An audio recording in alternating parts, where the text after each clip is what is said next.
Alright, and we should be live. Double checking everything. There's my microphone. Alright, so last time we left off, Wizard's website was down for maintenance, and I just figured out how exactly we were gonna fix up Braids. So, after spending a lot of time pondering how exactly to get these last 15 cards out of there, I came to the realization that one of the things that we can actually cut that would give us more room, if we cut the Descent into Madness, which I was trying so hard not to cut, because then we're left with smokestacks as the only stacks effects that we have in the deck now. So if we lose the other one, it means that we don't need tokens anymore. Like, Descent into Madness is really hard to maintain for any amount of time without large numbers of tokens. If we take that out and we lose the token makers for the most part,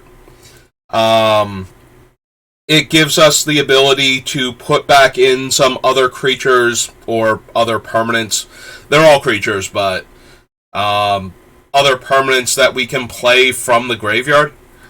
You know, I did search. So I did a massive search on Gatherer for black and colorless creatures that can come back from the graveyard. I originally did it with the wording, like, in quotes, return, like, from the graveyard, from your graveyard to the battlefield, and from your graveyard to your hand, in order to find as many of these. And then I realized that, like, Nether Shadow, like the original creature from Alpha Beta Unlimited, was not popping on this list. And I've looked at him and I'm like, his actual Oracle wording does not phrase him like that. And that's when I realized that, oh my god, all of the cards don't necessarily have the same template, and I can't just search for them using that phrase, like those phrases. So I actually went through every single black and colorless creature looking for ones that return from the graveyard to the battlefield or return from your graveyard to your hand. And for all of that effort, hang on, if we scroll all the way down here, for all of that effort, so we got to add these two back in, Bloodsoaked Champion and Gutterbones. Sanitarium Skeleton I had to at least add to the list, even though he's super expensive for what he's doing. And it also allows us to gain access to the Poxwalkers from the Warhammer 40k decks. Which right now, there are only 3 cards in our deck that can trigger them, and 2 of them are other cards that we can cast from our graveyard under certain circumstances. So, the Gravecrawler and the Oathsworn Vampire. The third card is Bolus's Citadel, assuming that I did not actually make that cut, because I was really hemming and hawing about that one, because I don't want to cut that card. Okay, Citadel is still in. So, yeah, those are the cards that we can cast, I believe. Oh, that's true, we have Murderous Rider. We can cast him from exile after casting his adventure half. Do we have anything else? I didn't think of him at the time, so let's triple check and see if I can cast anything else from Weird Zones with my cards. Contaminate, Smokestacks, Worn Power Stone, Monolith, Altar, Arena. Dawn of the Dead is not casting. Power Conduit, Death Cloud, Crucible, Portal, Grave Robber, Top. Puts them directly into play, not cast. None of those. Bone Chalice, Pawn, Contagions, Mere Battlesphere, Nim Death Mantle, Hex Parasite, Gravecrawler, of course. Conjurer's Closet, Descent into Madness. Underworld Connection, Slumlord. No to all of these. Nope. Noxious Gear Hulk, Oathsworn Vampire, of course. Plunderer. Citadel, Statue. Karn animates my artifacts and gets me an exiled artifact to my hand if I want him to. So Murderous Rider does in fact work. Begrid, no. Assassin's Ink, Persistent Specimen. Braid. Oh, right, our commander works. If we cast Braids from the command zone, it also would trigger, so technically that one works too. My brother did point that out to me. He's like, doesn't casting your commander work? And I'm like, yes, it does actually. So yeah, casting Braids is a way to let us cast that thing also. I have no idea how often. Profane Tutor works. Once it comes off of Suspend, that is casting it. Last Heart, Camber, make an example. And Mana Crypt. Okay, so those are all the ways we have to recast the 3/1 zombie from Warhammer 40k. Poxwalker. So, I don't know if they're actually going to make the deck. Like, Bloodsoaked Champion and Gutterbones. Sanitarium Skeleton, probably, even though 3 mana to get him back and 1 mana to recast him. I didn't want the Clattering Oracle, or whatever he's called, the 4 mana 1/1 skeleton, because he comes into play, you draw a card and lose a life, and I am trying to get Chains of Mephistopheles into this deck. And Chains and drawing extra cards are not friends at all. Like, it's actually the opposite. We're trying to put Chains in here to punish other players for having the audacity to draw extra cards, which Chains does a excellent job of doing.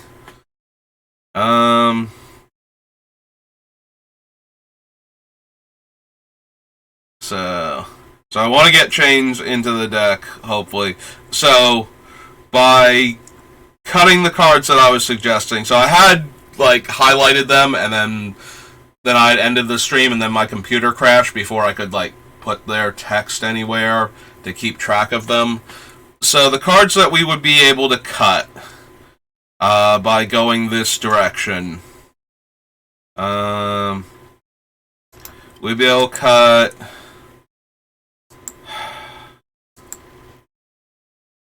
We still have some options with sacrificing our stuff and recasting it from the graveyard. But we might be able to cut the 2 altars this way. I have to see, but they were definitely on the chopping block once I do this, because they're no longer doing most of their cool things. Contamination, Smokestack, Worn Power Stone, Grim Monolith, all stay in. Phyrexian Altar, Phyrexian Arena. So we would be able to cut Dawn of the Dead, because we don't have the token makers anymore. So that one loses a lot of its power. Keeping all of those so far. Herald, Nether Trader, Imps Mischief, Damnation, all stay in. Springjack still stays in because it's a land that can produce a creature for us to sacrifice to our thing, so... Like, it's not taking up a creature slot, so we can keep it in here. Contagion class, Contagion Engine, we would lose Mere Battlesphere. We would lose Nim Deathmantle. That brings us up to 3.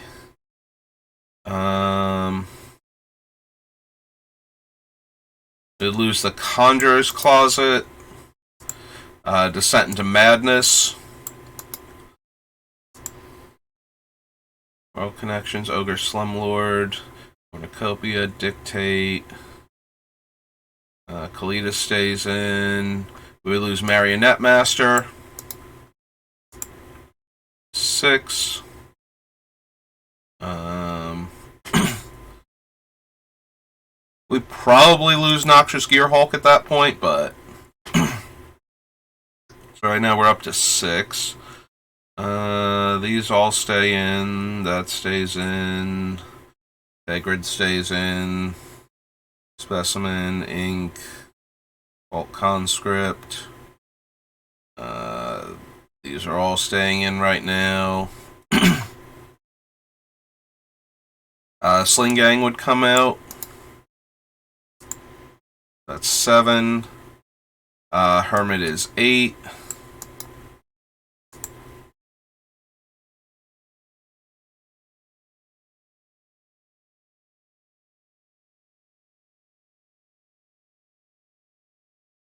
Alright, so we have 8 cuts there. If we remove all of these effects, so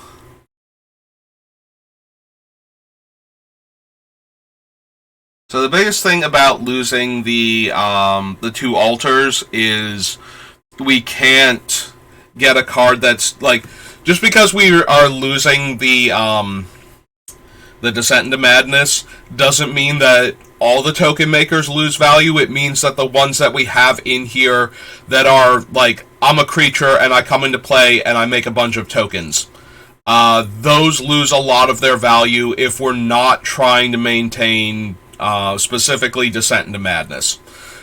The card, like, we'll still be sacrificing permanent, like, physical creature cards as opposed to tokens for a bunch of our things. So the ones that say when a non-token creature I control dies, I get a token, still have their value because they can still generate large numbers of tokens for sacrificing to Smokestacks itself. So those cards are going to stay in right now.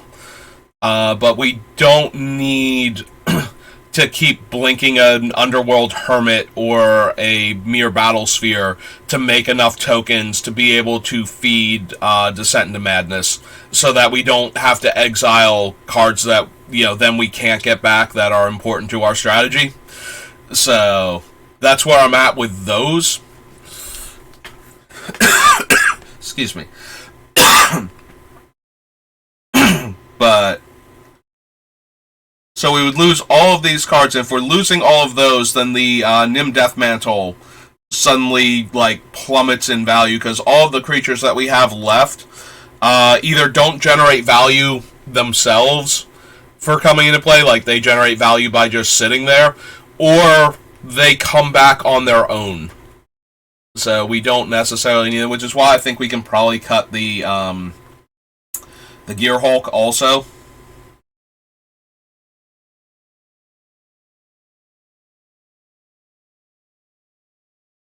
So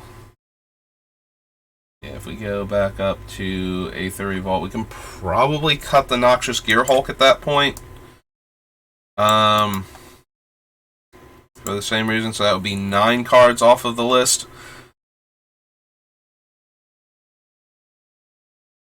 By doing all of this, though, we do have to move other things into the deck that aren't currently in it. Like, it's not just a clean remove these, almost 15 cards and we're done.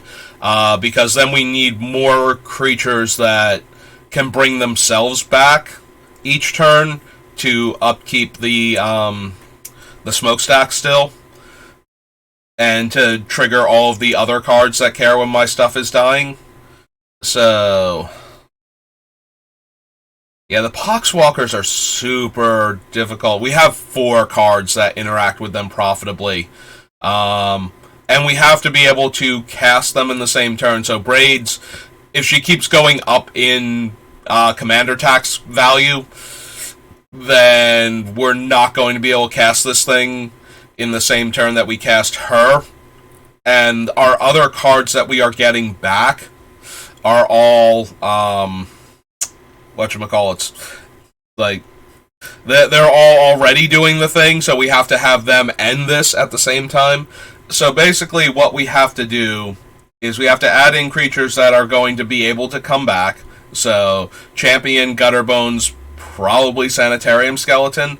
I also want to add in Diabolic Intent as another way to tutor for smokestacks, since we're going to diminish the number of... We're cutting in half the number of actual smokestacks we have in the deck by losing the bad one in Descent into Madness. So we need another way to get that card and get it into play quickly.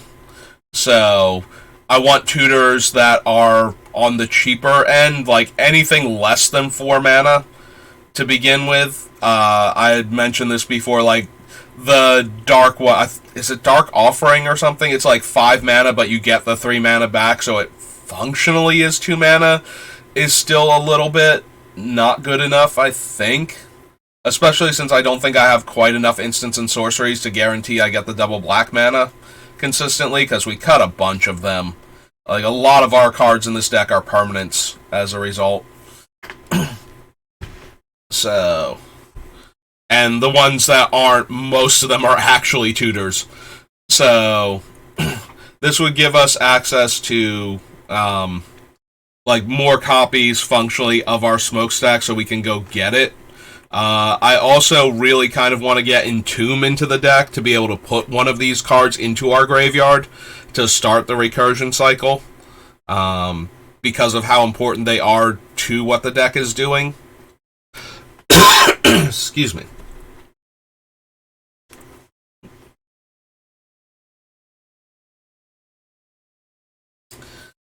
So yeah, it's not like this is going to solve all of our problems and the deck is going to be 60 cards and woohoo, we're done. But it does allow us to shift a lot of cards out and only a couple cards back in. So the biggest thing is that if we lose, especially Phyrexian Altar, but also Ashnod's Altar, we lose the ability to cycle through our cards faster. Like, so we no longer have a way to put Gravecrawler into the graveyard to recast him outside of our upkeep and our end step when we can't actually bring him back.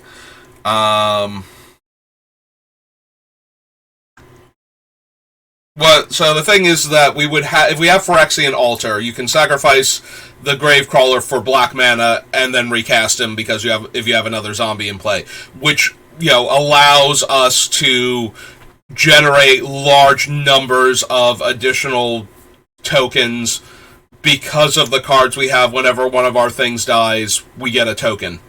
So we cut that out of our deck by getting rid of the Phyrexian Altar, and by extension, some of the other cards that we can put back into play that have like an activation cost of like black and like 1 or 2 or 3 colorless mana, whatever it is. I don't think it goes past like 2 mana, but the ability to get the cards back into play with, like, having Ashnod's Altar, you know, you sacrifice the creature, you get the 2 colorless mana, and then you just have to pay a black and 1 to get it back, and now you have the 1 floating, so when you sacrifice it again, you only have to pay black now, and so on, to keep recurring it, so you can do it as many times as you have black mana at that point, while generating a large amount of colorless mana in the meantime. Perfect for casting things like God Pharaoh's Gift and whatnot, or not gift, statue. The downside is that we are casting these things, which means they are vulnerable to, like, the ones where we are casting them as opposed to putting them back into play, they are vulnerable to, Nether Void, which we are running, which adds an additional 3 mana to their casting cost, so that's a thing. And it doesn't actually add it to the casting cost, it counters the spell unless you pay 3. So effects like Jet Medallion have 0 effect on the mana that you need for Nether Void. It doesn't add to the cost, it creates a mana leak effect that triggers from the Nether Void every time you cast a spell. Anytime any player casts a spell. So, yeah, Nether Void will keep trying to counter everything unless the person casting the spell pays the additional 3. So that's a thing to keep in consideration. Also, is that when our Nether Void is doing its work, our specifically cast from the graveyard as opposed to return to the battlefield from the graveyard effects do get taxed super hard, and all the ones that return to our hand, because then we have to recast them. Excuse me. And I am seriously considering putting in other cards that tax our things too. So, Sphere of Resistance, Thorn of Amethyst, and what's his name? Lodestone Golem. All have the potential to get moved back into this deck. Now that we are moving, now that we're leaning harder on Smokestacks itself, it feels like we will need more ways to restrict what opponents can do by making their stuff cost more. And then because we know they're coming, we can set up to not get hit as hard by it. And keep in mind, if our stuff is starting to tax us too hard and everybody else is kind of crippled, we can always feed like Nether Void or something to the Smokestack to get it off of the table, so that it stops hindering our mana production, at the cost of risking that somebody was locked out of the game and now they can cast spells for like a turn or two. So we do have to be careful about that, but I think that's how we would have to do it, basically, or we're going to run out of stuff.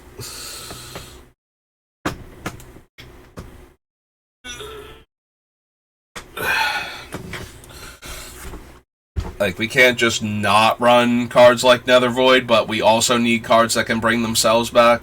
Yeah, tacking on 3 extra mana to everything everybody wants to do when you have an active Smokestack out really hinders what players in a Commander game can do. Like, even Commander, where the format is wide open, you can have so much going on. I really like the idea of adding all of this extra mana for one card to the cost of every single spell played after it. And we do have enough mana rocks in our deck where I think that's still a very viable thing to be doing. But yeah, we would have to add back in, we have to add in a tutor, we have to add in some more cards that we can get back from the graveyard in order to keep the Smokestack itself happy.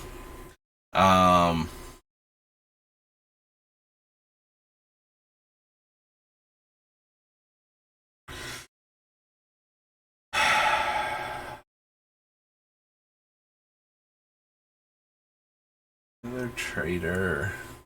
Yeah, I'm going to fight as hard as I can to keep the Herald of Leshrac in. I really want this 7-mana Avatar to finally have a home.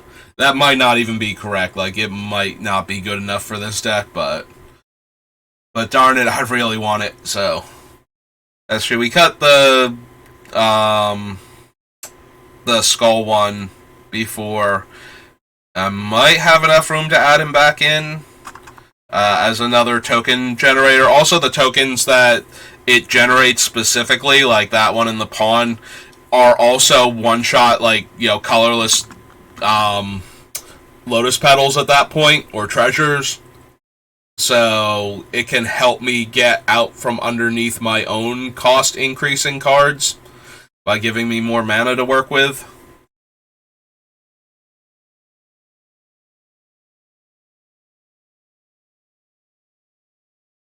The other thing is, we are getting rid of all of the comes into play abilities on creatures that we have. Like, none of our things left once we cut the Noxious Gearhulk and all of the token producers have actual comes into play abilities, and I don't think any of our stuff cares about creatures coming into play. It cares about them dying, but not coming into play, which would allow us to run the what's its name from New Phyrexia. I always forget the name of this card. Like, I've mentioned it in other videos, and I always forget the name of it.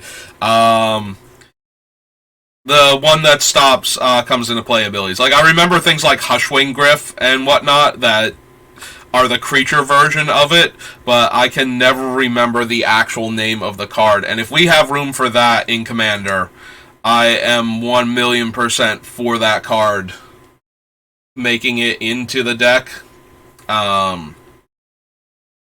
Torpor Orb. Because comes into play abilities are just so ubiquitous in Commander, and having a card that shuts all of them off while it's in play, I think, is just going to be too good.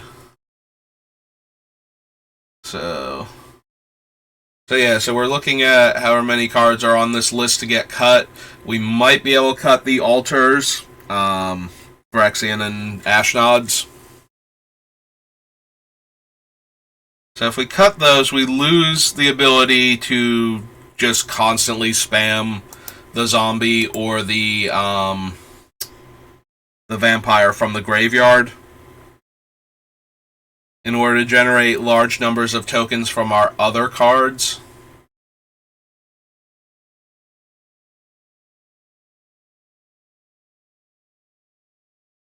That might still be correct to do, but it does feel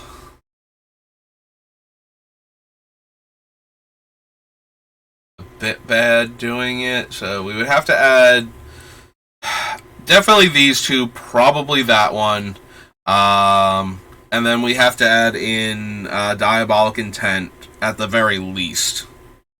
So the trade-off for all of these cards going is 3 more cards we have to add in, 4 more cards. The Torpor Orb would be 5, so we're barely getting... We're getting like 3 or 4 cards off of the list at that point. You don't want to cut Ashnod, because the Ashnod's Altar and the Phyrexian Altar are only working... They do work, though, with all of the cards that can come back from the graveyard also, by reducing the amount... by giving us the mana that we need to bring them back. For example, the Reassembling Skeleton is black and 1 to bring back. Like, not to recast him, but to bring him back.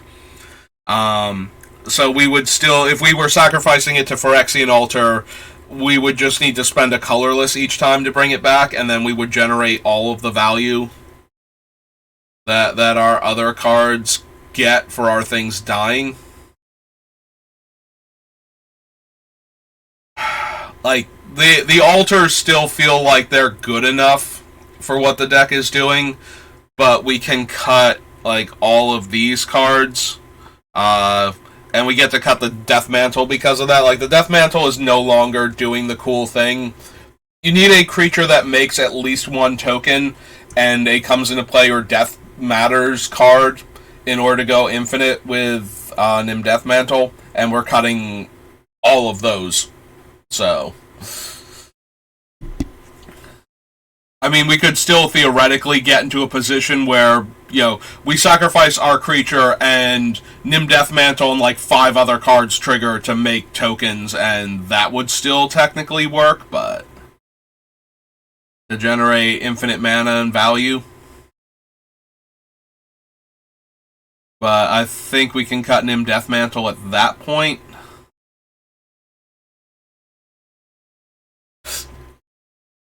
The other thing I hate is just how many of these things are actually randomly skeletons and not zombies. Like, Cult Conscript wants them to not be skeletons, and Gravecrawler wants them to be zombies, and our zombie count is taking a hit right now due to that. Like, how many actual zombies do we have left in the deck after all of this? Smokestack, Warm Power Stone, Grim Monolith, Phyrexian Altar, Arena. Because we cut a bunch of them that are just naturally zombies. Grave Robber's not. Herald's an Avatar. Nether Trader's a Spirit. Springjack, Marsh Flats, Verdant Catacombs, Chalice, Pawn of Ulamog, Contagion Clasp, Contagion Engine, Cutting the battle sphere. That's an insect. Gravecrawler itself. I can't wait to find out that Open the Graves is like my last zombie card in the entire deck. Kalidas makes zombies, okay. Cutting those two, and none of them are zombies anyway. That's a pirate human. Murderous Rider is a zombie. Tegrid's a god. That's a skeleton. She's a nightmare. That's a skeleton. Skeleton. Goblin and getting cut. Human peasant and getting cut. Vampire. Wow. I have cut so many random cards that we are left with. Open the Graves, Kalidas, triggers, and Murderous Rider. We have 3 cards that are actually zombies for the Gravecrawler. Oh my god, that does not work. That really does not work, does it? Like, we cut so many random zombie-making cards and zombies themselves that we now don't have the critical mass of zombies that we would need for Gravecrawler, who is one of the cheapest recursive creatures in the deck. Oh my god, that's so terrible. Like, I think we have more life gain than we have zombies now. Like, the Oathsworn Vampire has more ways to trigger it. That is hilariously awful. Because I still need cards that can come back, and that thing comes back for 1 black mana. And yeah, because Skeleton Warrior, Human Warrior, Skeleton, like, the Poxwalkers, and the Poxwalkers would only have, like, 3 to 4 ways to trigger it also. So oh, that's bad. That's real bad for this deck.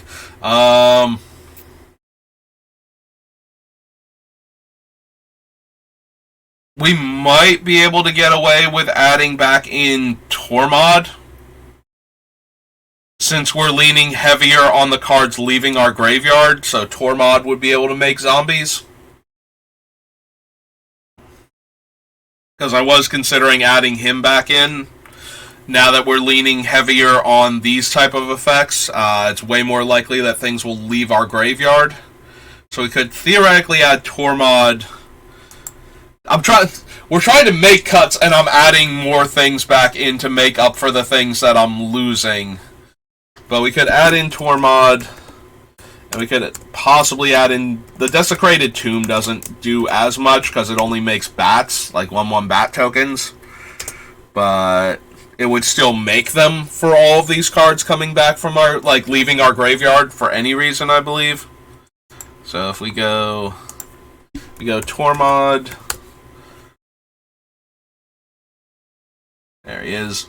So he's a zombie, and he makes zombies, and whenever 1 or more cards leave your graveyard, so all of these things that can come back would trigger him. So that's Tormod and Desecrated Tomb. Desecrated, I believe, Tomb. 1 or more creature cards leave your graveyard, make a 1/1 bat. Okay, so technically these 2 things would also work with all of the things that we're doing, and one of them makes zombies also. There's a 3 mana art, and Tormod is a 4 mana 4/2 zombie wizard. 4/2.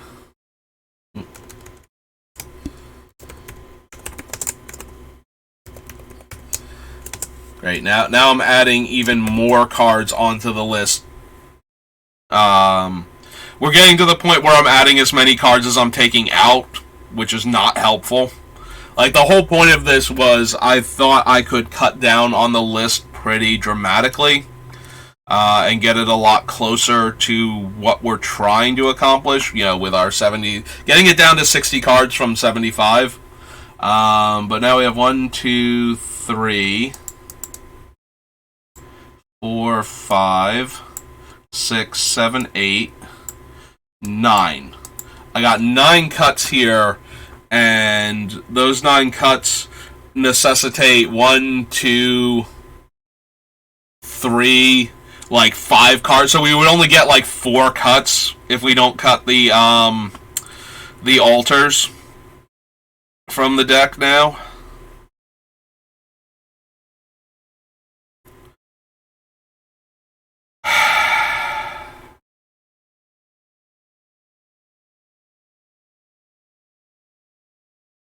Like, maybe we cut the Gravecrawler, but we add in Tormod, and so if we add in Tormod and Desecrated Tomb, those give me 2 cards that give me tokens for my stuff coming back, basically. Like, we got a bunch of cards that pay me off for our things dying.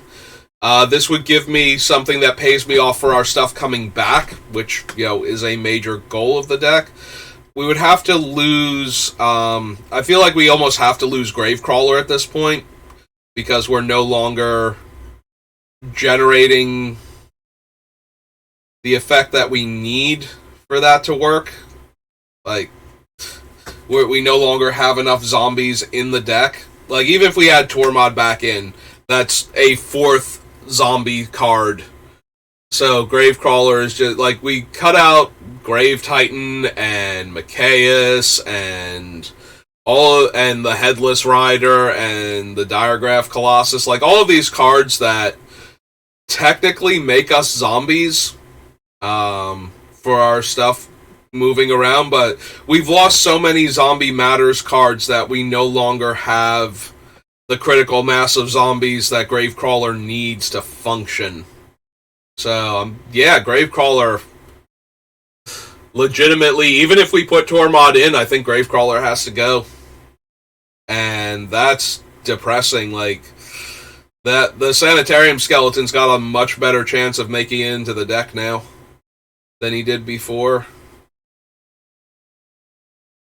That also means that we're probably not running the 40k monster, whatever it is, the Rot Pile or Rot Zombies, or I don't even remember. But yeah, I think that one's going to also not go, or not make it into the deck in the first place. So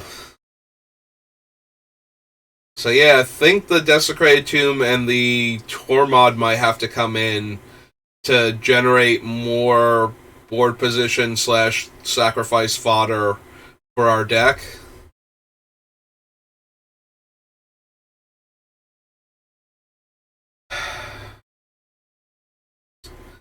It's really sad that the Gravecrawler has to go, but I'm more like sighing because I'm trying to figure out if we're actually cutting Ashnod's Altar and Phyrexian Altar.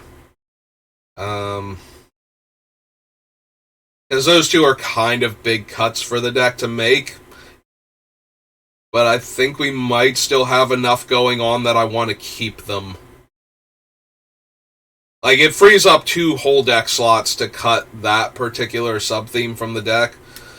And considering we're only actually cutting like 3 cards, 4 cards here, with all the cuts that I'm about to make because of the replacement cards that need to go in for them.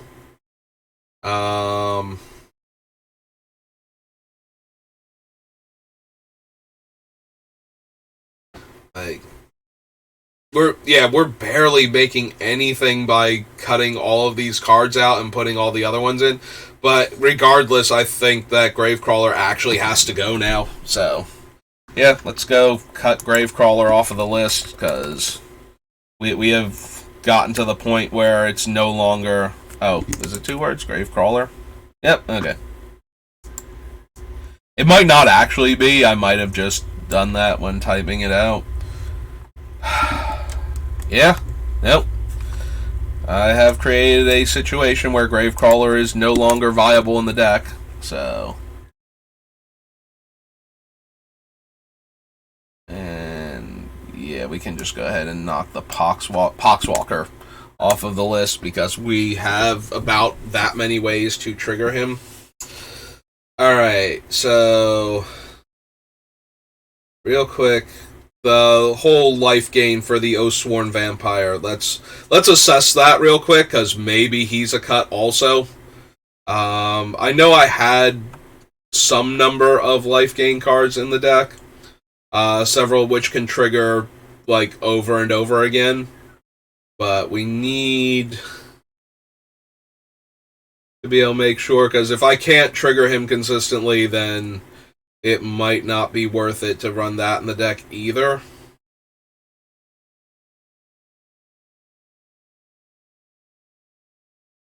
Flesh Track, Nether Trader, Damnation, Imps Mischief, Borg. Technically the Springjack can gain life. It requires 2 turns to set it up, but it does actually gain us life. Mental, Hex Parasite, Closet, Descent, Connection, Slumlord.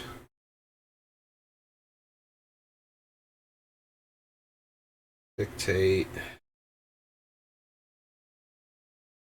Kalidas has lifelink.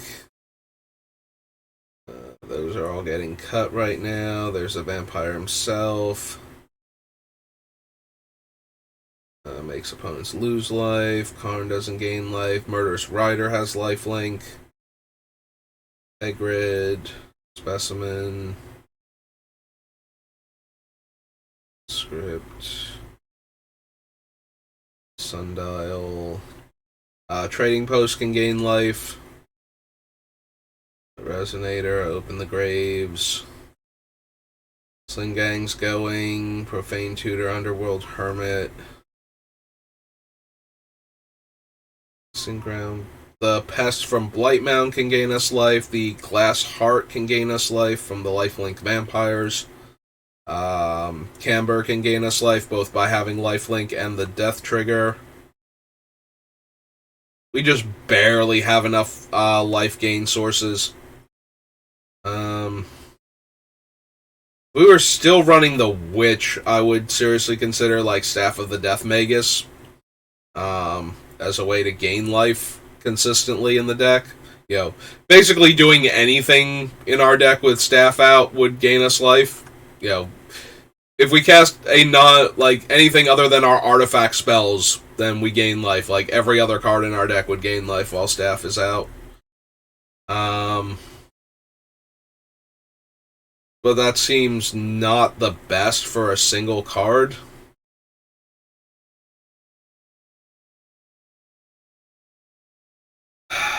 Maybe we don't gain enough life.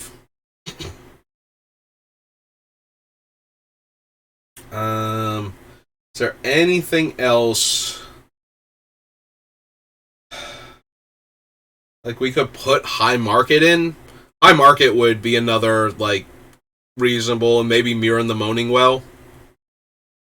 Would both be super reasonable ways to gain life by sacrificing anything for life, and that would let us recast our other guy. And they would be, land sources in the deck of life gain. I don't think there's any other black lands that gain us life. Leechra and Swamp can make the opponent lose life, and so can Piranha Marsh.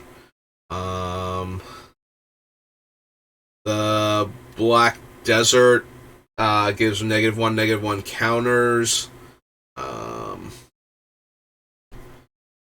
We can't run any of the life gain dual lands, so those are out. What else can we actually do to gain life? I'm just my brain's turning over all of the different black lands, non-basic lands, and I'm not seeing any Like, none of them are coming to mind that let us gain life.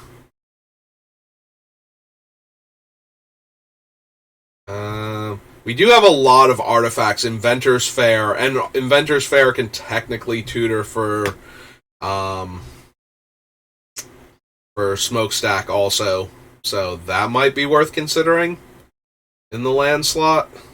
Because it's not too hard for us to get Metalcraft. Especially if I add in the, stacks like anti-mana rocks, basically. The Sphere of Resistance and the Thorn of Amethyst and whatnot. Combined with all of our actual mana rocks. I do like the idea of using... The problem with that is that Cabal coffers... Yeah, still calling it Cabal. Cabal coffers, and then we're putting a lot more pressure on getting Urborg consistently.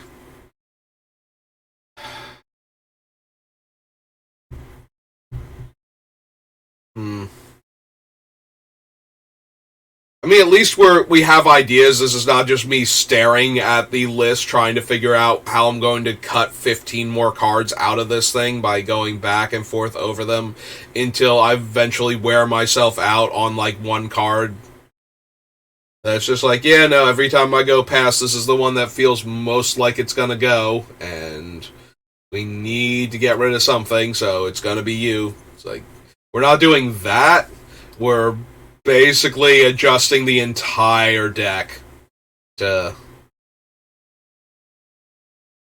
get to this point.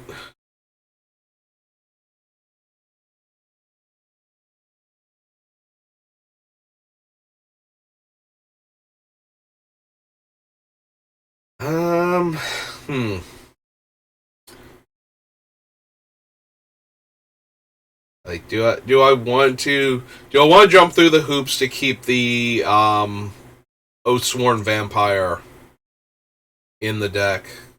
And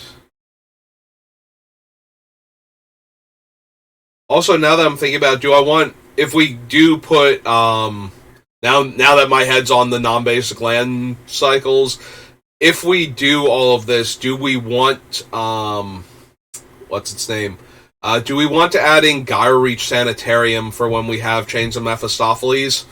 Since the way Chains works, the players would basically be forced to rummage and then discard a card afterwards.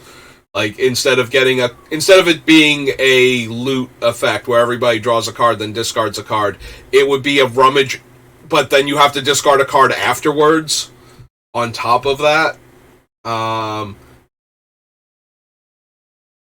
And if you don't have any cards in your hand, it just mills you one functionally, and then the rest of it doesn't matter.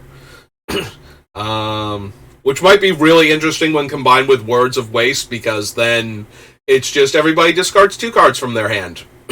And I don't draw a card. Excuse me, for tapping my mana.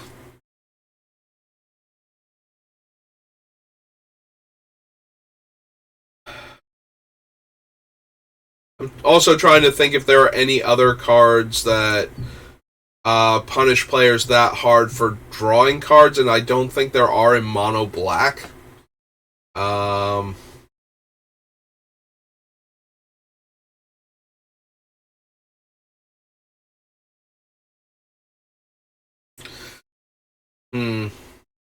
Like, a lot to consider, but not a whole lot of, like, scrolling up and down through the list, because right now I'm just thinking about how we're going to actually make all of this work.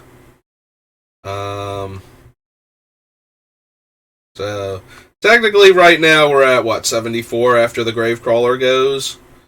So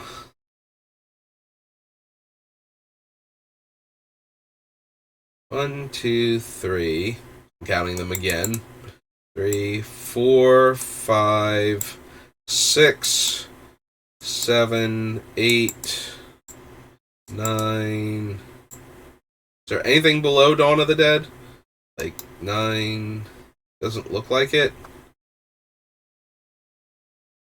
So 9 would bring me down to 65 if we did that.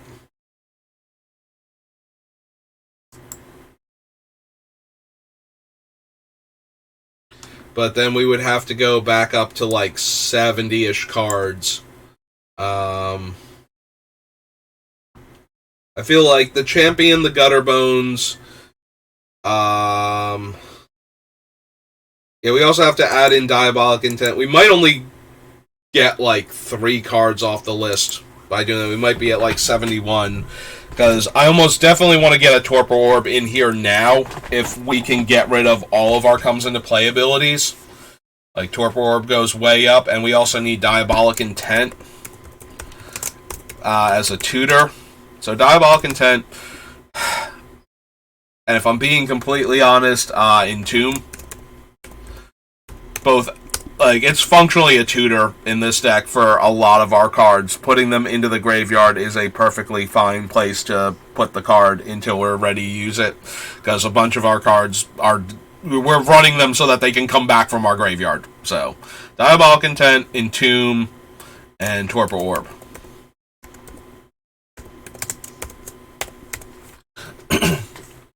Now, I talk about the other cards that I want to add in, but those are going to come in, and the card draw effects in our deck are going to be what come out to make room for them. So we have like a 1-for-1 trade-off there. Kind of like when I added in some of the other mana sources and then cut, like, you know, I added in some of the earlier ramping mana sources and then cut out the other ones. So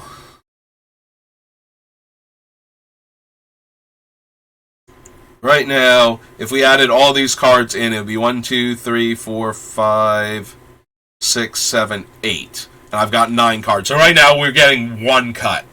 If I don't run like the Sanitarium Skeleton, that's 2 cuts.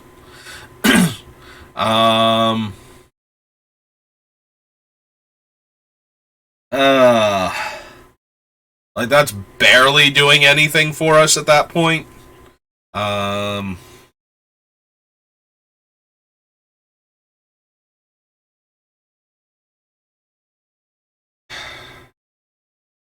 Yeah, when I was getting all these cuts out of the deck, that felt really good, but now that we're literally jamming all of these other cards back in to replace the effects that we're losing, and it's, you know, we're losing 9 cards, but adding 8 back in just seems so terrible.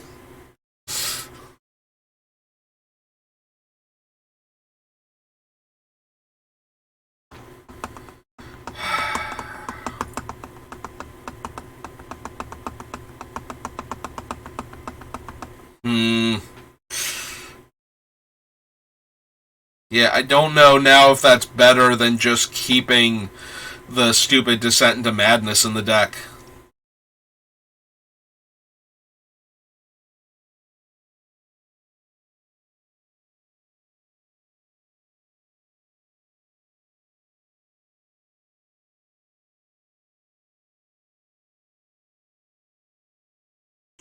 But then I have to leave, like, all of the other token makers in.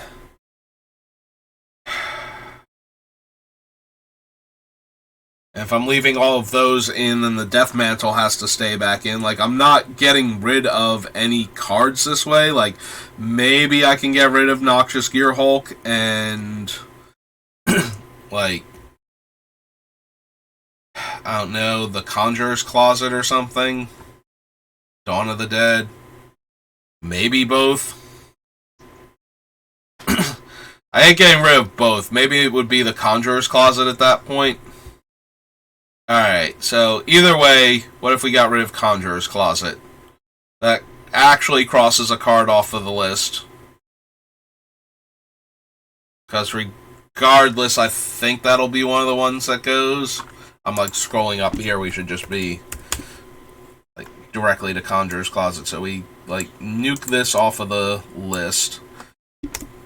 Then we get rid of it off of here. There it is. Yeah. And then we go down to 73 up here. I think the Conjurer's Closet is going regardless of which strategy we stay with. Um, yes, we can blink the same guy while it's in play, but we also have a lot of ways to get the card into the graveyard for Dawn of the Dead, and I think the Dawn of the Dead is the better of the two cards for our deck, so...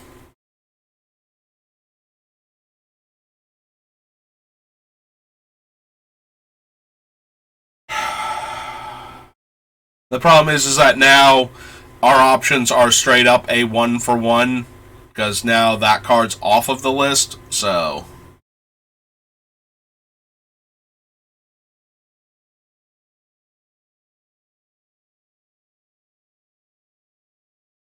Like, if we don't put the skeleton in, because the skeleton is 3 mana to return it to my hand, and so it's 4 mana to get the skeleton back every single turn.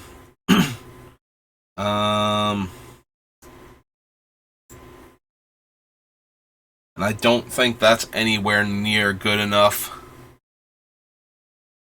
Alright, so...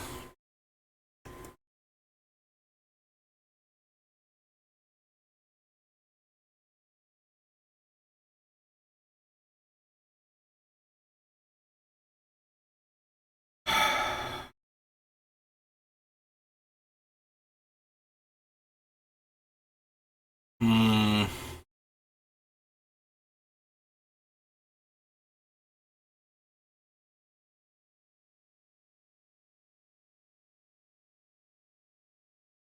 Right now, we're down to 6, and this is 1, 2, 3, 4, 5. Wait, 1, 2, 3, 4, 5, 6, 7. And I only have 6 cards on this list, so 1, 2, 3, 4, 5, 6. Oh no, wait, we have 8. So we'd still be getting one more card off of the list if we did it this way. Is this better? I genuinely don't know. Is this better? To lose the Descent into Madness and acquire all of these, like, go down on, like, half, but not quite because it's worse than the other one. Like, lose half of our smokestack effect, but gain more consistently more ways to consistently overcome our existing smokestack that we keep in the deck, and more ways to go find it.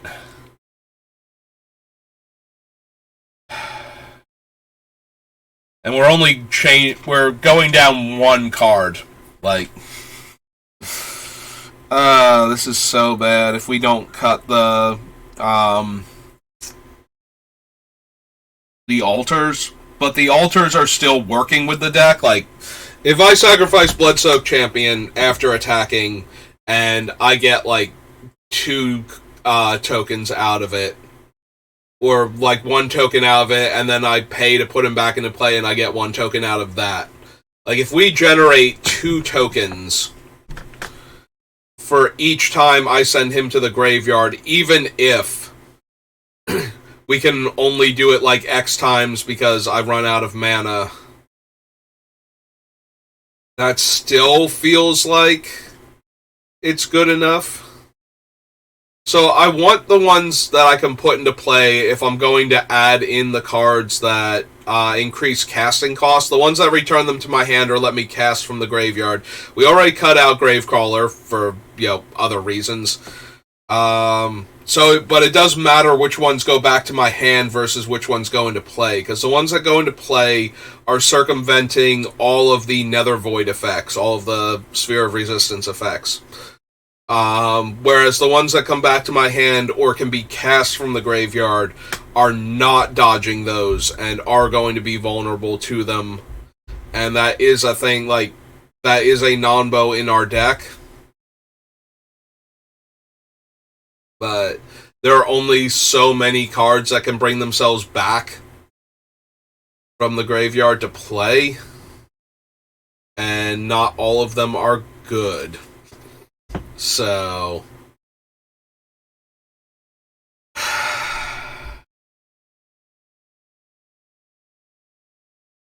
Like, there's also the Tenacious Dead, but you have to pay when it dies.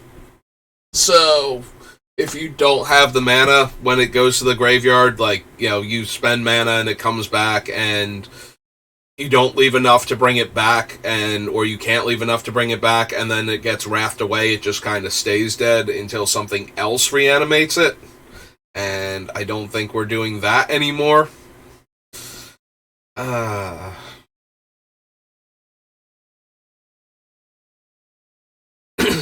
will say, Braids has made me think way harder on deck construction than anything else in years. Like, this has been such a complex build. And I do appreciate that. Like, that's actually super neat, but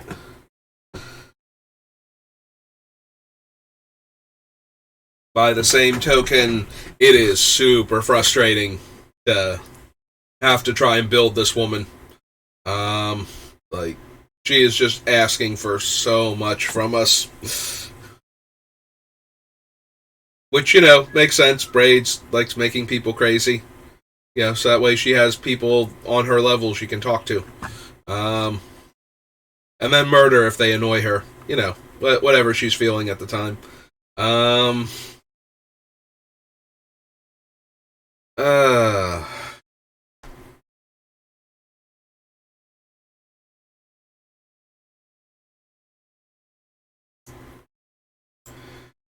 So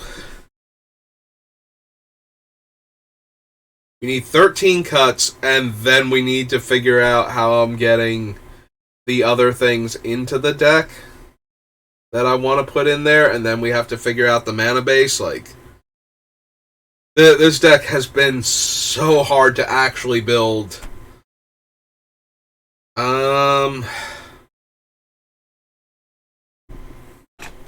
But no, what do I actually do with this deck? We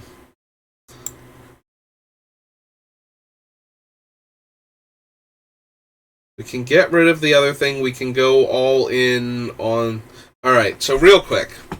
If I'm going to go all in on Nether Void effects, and I'm thinking about the whole Chains of Mephistopheles, what cuts do I have? Like, what cards can come out of the deck? Necropone stays in because it doesn't actually draw. Mindstone right now is in as a mana rock. The draw effect, we don't have to activate it if it's not good for us. It's in there to be a mana rock. Phyrexian Arena is 1.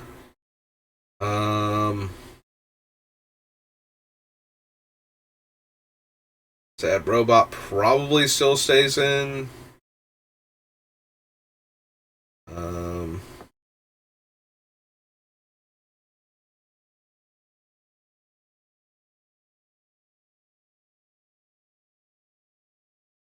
So far, everything else is staying in. Contagion Clasp, Contagion Engine, Death Mantle, Parasite, Sentinel Madness. So Underworld Connections is 2. This is gonna be great.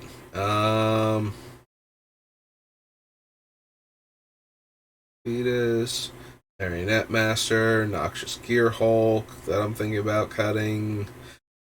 Oathsworn Vampire, Pitiless Plunderer.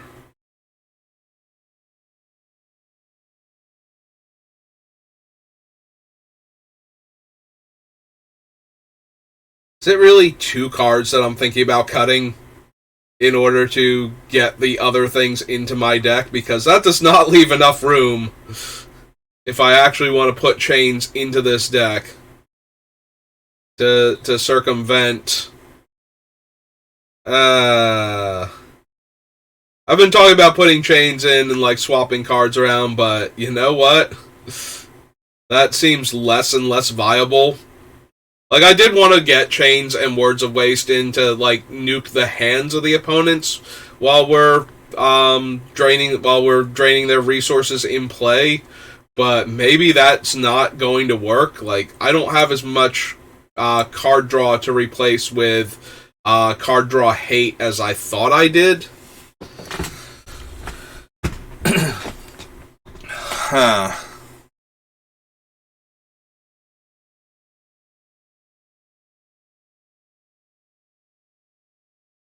So if we don't actually have the card draw in here to replace with Chains of Mephistopheles, then that means that I don't really have any other cards that, like, if I don't put in Chains, I'm not taking out Phyrexian Altar, or Phyrexian Arena and Underworld Connections. And I'm not taking out Necropotence for this deck, because I do want that to stay in.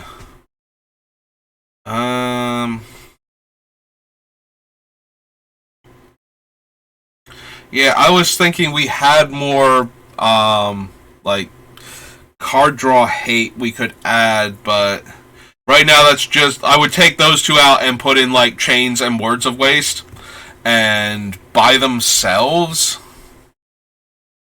like, I don't know that having that much card draw hate is worth it if I'm not going to have, if I'm not going to be able to do it consistently, where I'm going to be able to take all the cards of it, because we have, like, those two and the Possessed Portal.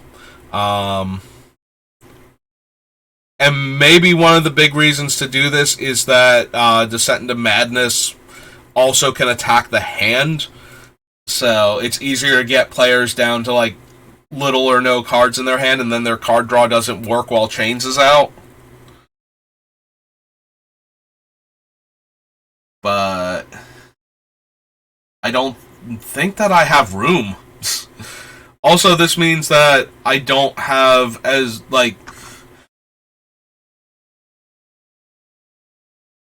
So if we're not making room, then we're not getting cards like... So there were other cards I wanted to put in. Like, I wanted to put in the Sphere and the Thorn of Resistance, or Sphere of Resistance, Thorn of Amethyst, possibly the Golem, although maybe not because it's a creature.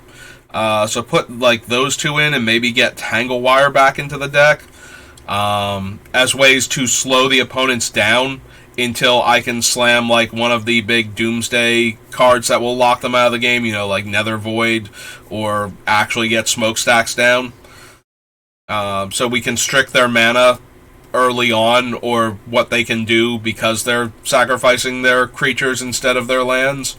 And basically, we constrict the game until it chokes all the opponents to death on board. Like, they don't have anything to work with, and then it doesn't matter what we attack them with, because they don't have anything. Like, Braids can just casually stroll up for, like, 7 turns in a row until a player is dead, if nobody can ever put another permanent into play.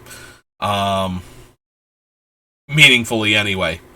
Like, if Nether Void is down and Smokestacks is on 1, and I'm just recurring the same creature over and over again, then it doesn't matter, right? Like, no matter what you actually have, if you have no permanents at that point, your spells cost 3 more, or they're countered, so you have to play an uncounterable 1-drop somehow to get through all of this, and yeah, I'm okay with being in that position. Like, that's where we want to get this deck to.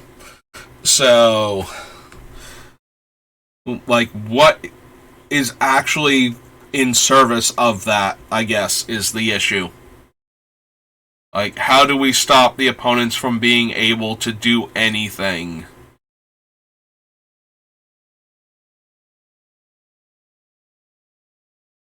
Like, we have to get Smokestack down fairly quickly. Like, we have to be able to find it and cast it. I want to say by, like, turn 5 at the latest, and the sooner the better. So most of our stuff is geared towards being able to do that within a reasonable amount of time. Maybe with how important it is, maybe we do need Imperial Seal back in.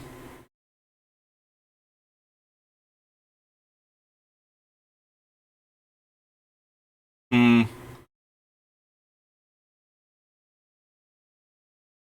Alright, so if we can cut Imperial, or if we're trying that hard, if everything is going to be about finding and casting Smokestack as soon as possible,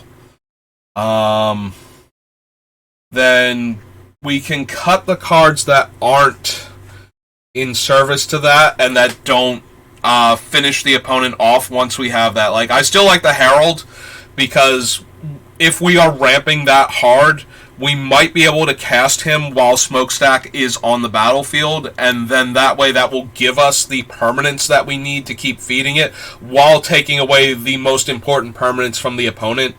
Like, Herald is a way to take away lands, Karn is a way to keep them off of their artifact mana. I like both of those still a lot for this setup. So then we need to stop the opponents from being able to do anything early, and we also need to be able to ramp and find our cards.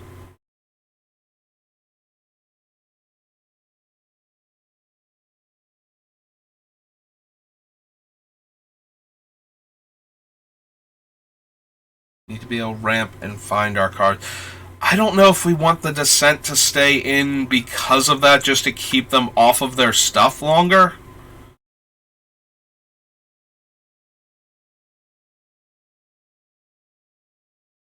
Like, maybe I'm approaching this from the wrong angle. Maybe the idea is not that I need to constantly be able to, like, that I need a large number of permanents in order to feed smokestacks in order to get everything off of the table. Maybe it's I just need a couple to be able to feed to it every turn, so that way I can keep going in the meantime and eventually grind everybody else out.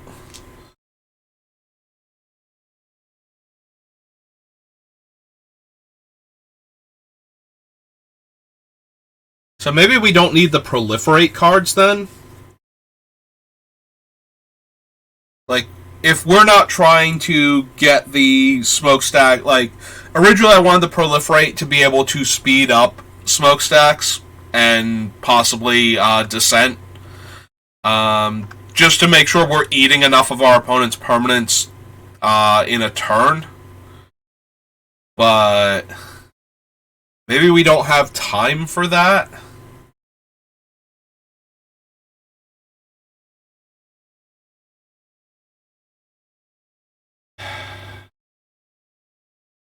If we don't have time for that, does that mean we don't have time for, like, Strionic Resonator is cheap enough. Maybe we don't have time for,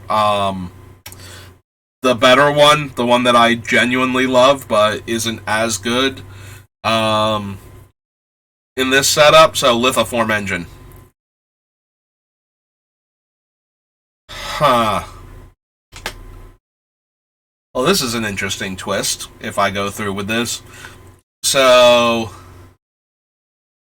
if we were to cut the proliferate cards, I think we can cut the proliferate cards. I don't think we need to get... If we're cutting the proliferate cards, though, do we cut these mana rocks and go for cheaper ones then, in order to get to smokestack faster? Because I think that we do. Like, Astral Cornucopia is a 3 mana rock that only makes 1 mana is kind of bad. So if we cut Contagion Clasp and Contagion Engine, because we've cut, like, all of the other cards that we want to proliferate onto, that are making mana for us and whatnot, if we're cutting all of those... So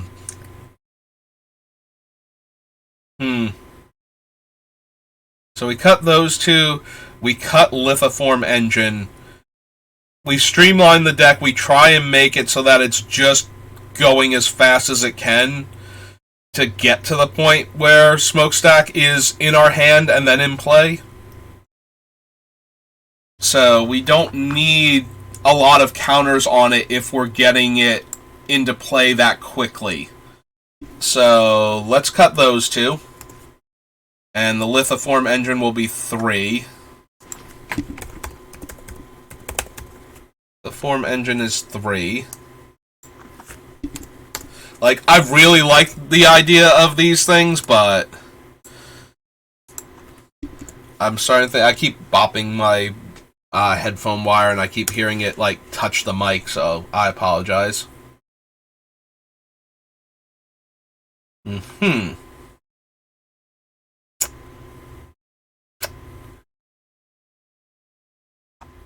Well, I have a first-time chatter who has stopped by to type in betch. Not bitch, betch.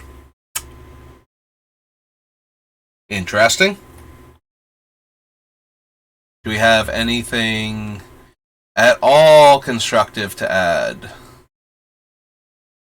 Or are we just bored on a Saturday and found a stream that has like almost no viewers and he thought we'd stop by?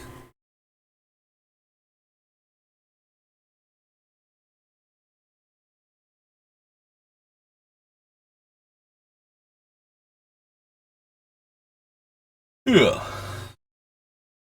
Alright. So anyway, getting back to this in the meantime. We cut those three out. So that gives 10 cards left to cut. Um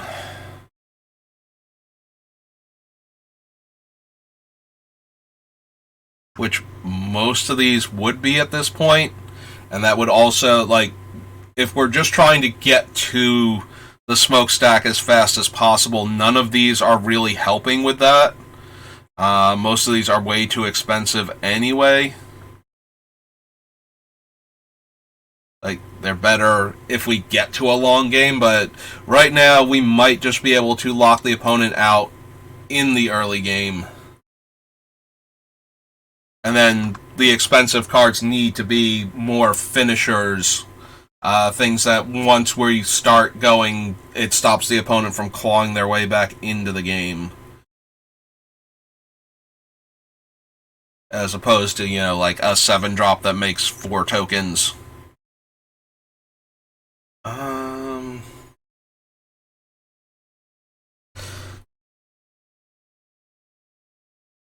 Hmm.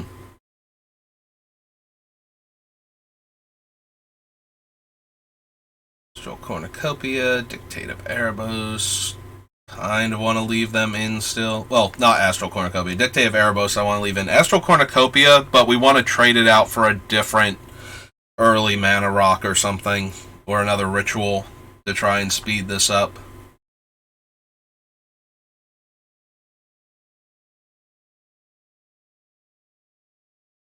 Yeah, what if we went ahead and actually cut all these cards? So it's 1, 2, 3, 4, 5, 6, 7, 8. Because I don't think any of them are actually making it into the deck anymore. So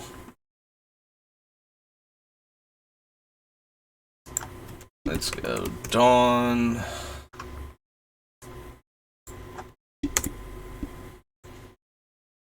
Your Battle Sphere.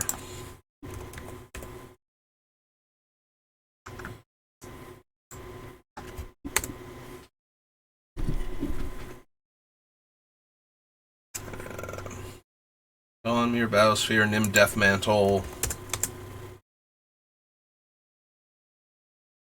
Right. Literally right here. Just did Battlesphere. Nim Death Mantle. Descent.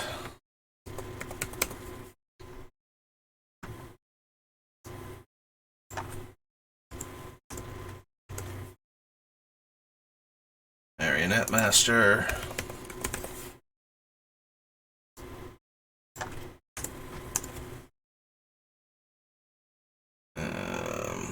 Sling Gang.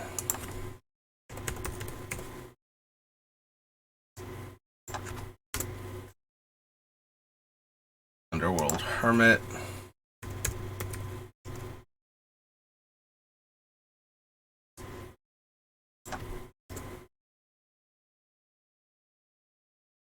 And the Gear Hulk. Oh wait, this is down there. We have to get rid of the one up there also. It's true, I might have been down here for the other ones too. Just Gear Hulk. Alright, real quick.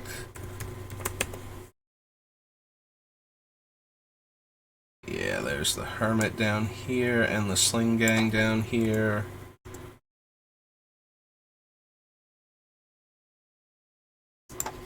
There's the Master.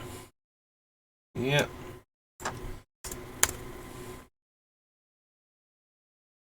And Death Mantle, your Battle Sphere.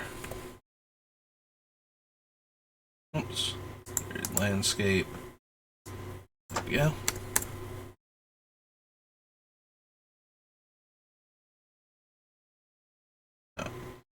Your Battle Sphere and Dawn of the Dead. Okay.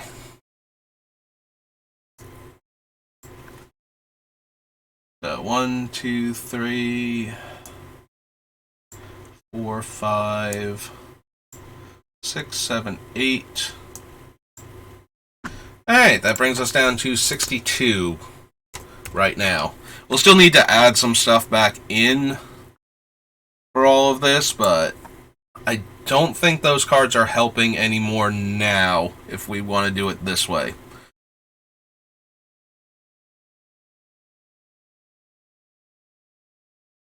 So yeah, we need to replace... We can probably still leave Everflowing Chalice in the deck as a 2-mana rock. That's fine. That can scale later in the game. But the Astral Cornucopia definitely has to go. Do we want to replace Sad Robot with something cheaper also? Like, he's originally in here for, value more than anything else. But if we're trying to go faster, then we might be able to do this. Also, do I want to cut Top and Bolus's Citadel now? Because if we want to be faster, Bolus's Citadel... It's something to ramp into, though. That would be really powerful. If we got it down fast enough. I also want to get Imperial Seal back in here, because we can cast it in the first few turns and make sure we draw stacks in the first place.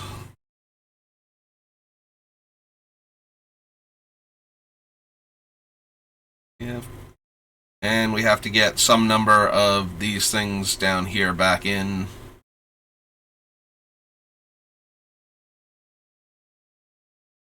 So Champion and Gutterbones most likely are going to make it back in.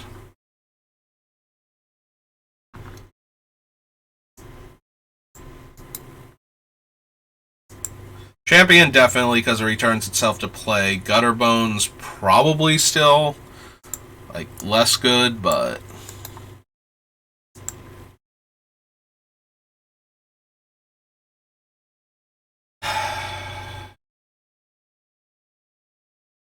You definitely want the Intent in the deck. Yeah, so that's adding 3 more cards back in almost immediately. So I definitely want all 3 of them, though. Alright, so... yeah, Plane Shift should be Diabolic Intent.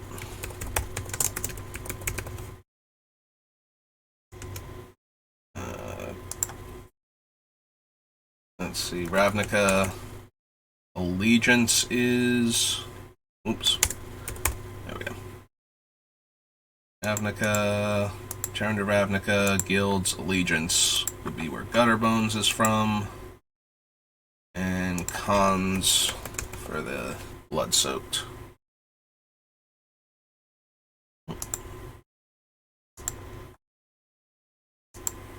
So I definitely want to add those 3 back in. We can cross them off from down here. And the Intent. Alright.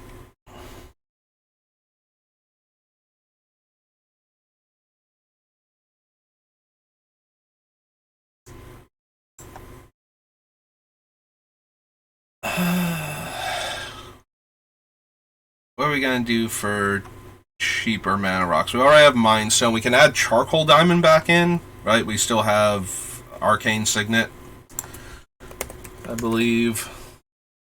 Yeah, so we still have Arcane Signet.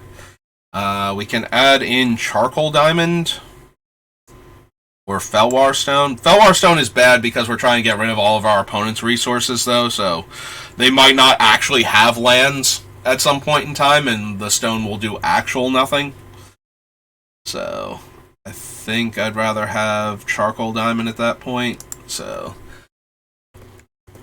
yeah, let's go get rid of Astral Cornucopia. And go back to Mirage.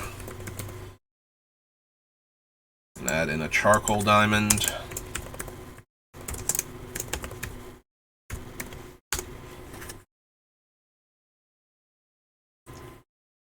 Alright, so we add in Charcoal Diamond. All of these still. So maybe we don't need the altar, like the Ashnods and the Phyrexian altar anymore. If we don't need a million tokens to keep Smokestacks happy for forever, if we just need a couple consistently, then these two go way down in value.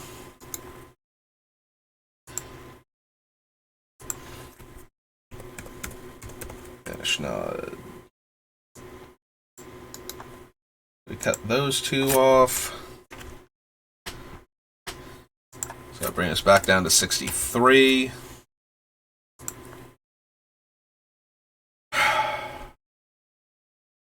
Alright, so we cut those two out.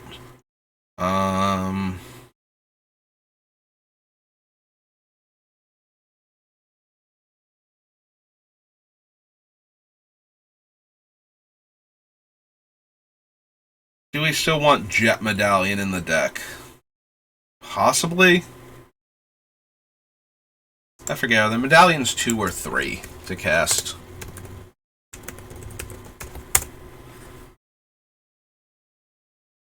Two to cast. Okay. So yeah, I can probably just stay in then.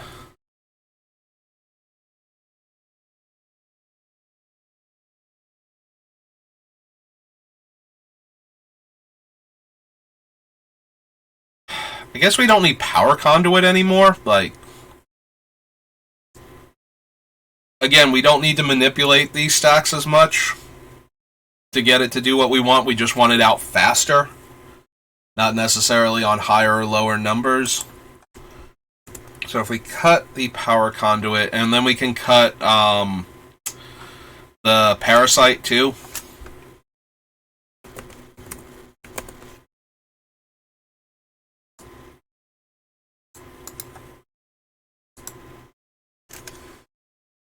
We just focus on getting it out sooner rather than how many counters we can put on it or take off of it. So that brings us down to 61.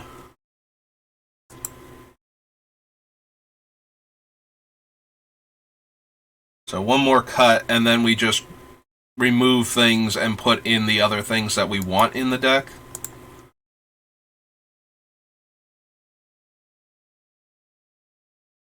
Grim Monolith, Diabolic Intent, Phyrexian Arena.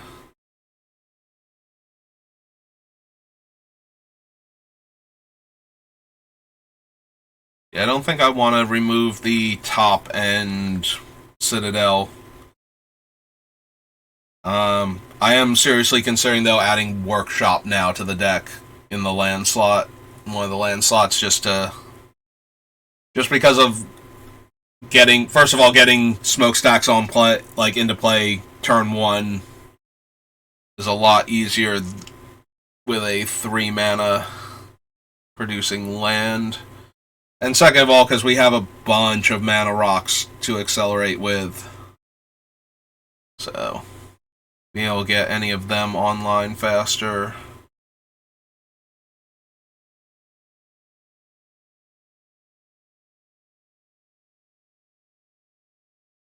Get things like the statue out sooner, too. Alright, what do we want to take out? to get us to 60. And then we can start figuring out like what can come out in place of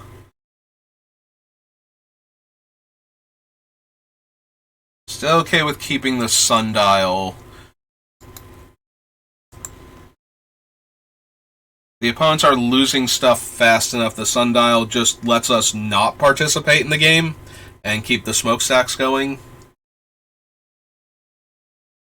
I think I'm okay with keeping that in. Maybe that's not quite good enough.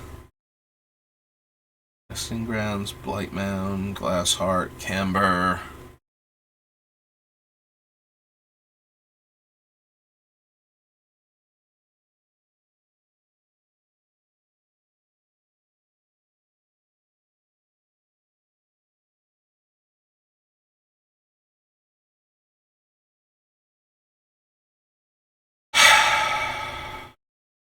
What do we want to be the last card that we just take out of the deck before we start moving things around? Because we're almost there. Very, very close. Just having the deck, like an actual functional deck, and then we can start improving on it and actually get it to where we want to. Maybe it's Sad Robot?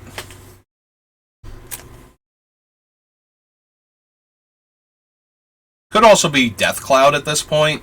Like, if we're more focused on ramping into the stacks itself, like finding it faster and casting it faster, we don't need the catch-up nature of Death Cloud to get rid of a bunch of our opponent's permanents. And since I'm moving away from the larger token piles, I'll have less permanents I'm okay with getting rid of. So yeah, maybe we get rid of Death Cloud then. At least for now. That brings us to 60. So we have a functional deck, but we can do better. Alright. Yeah, we're going to add Mishra's Workshop.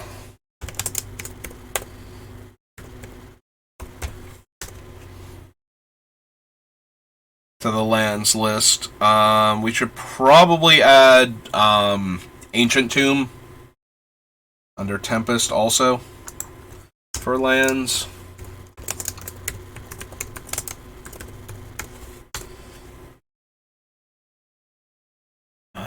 Do we want to cut Cabal Coffers then?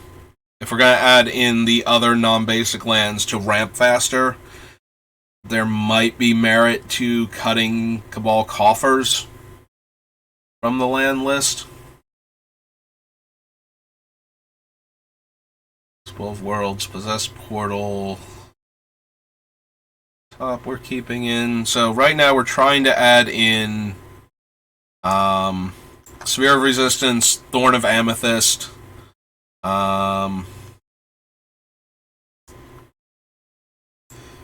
Yeah, I don't know if we're going to try and add Tormod anymore, Desecrated Tomb. Maybe we still should be trying to do that, though. Especially the Tomb as a cheap artifact I can get into play quickly. But we want to try and add the Thorn and the Sphere, and possibly the Torpor Orb, too. And Entomb in order to set things up faster.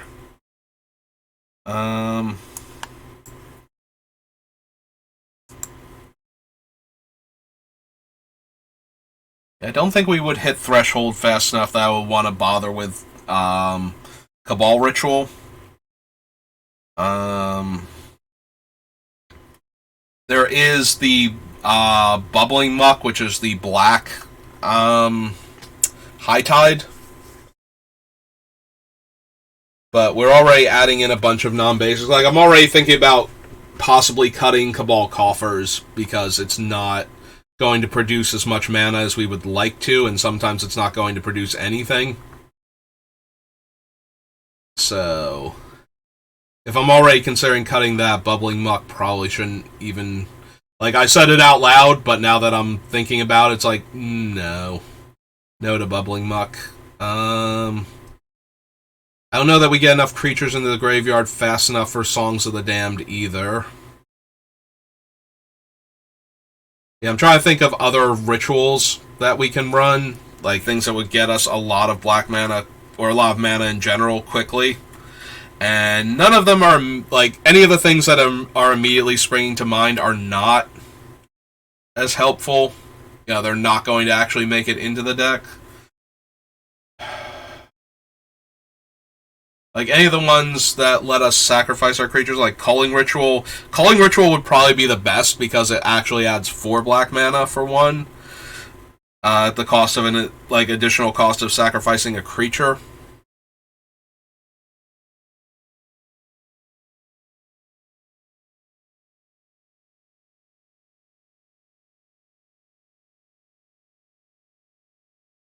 Mm.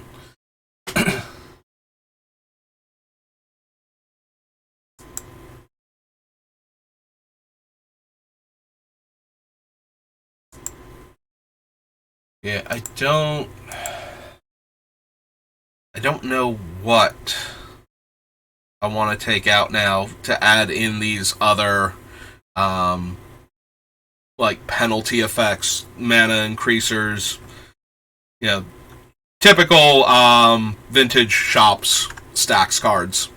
Um I know I want to get them into the deck, I just don't know what cards I'm willing to cut now to make this happen.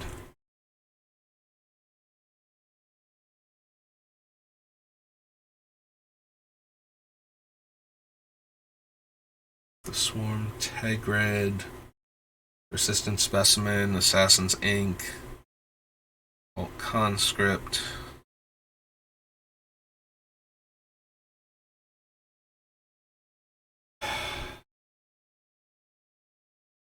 Maybe we do want to cut Strionic Resonator. Maybe if we're getting the things down fast enough, then the Resonator copying the ability is less important.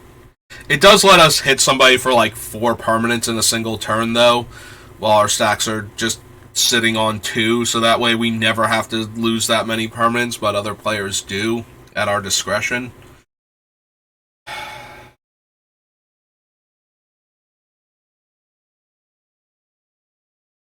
Conscript, Braid stays in.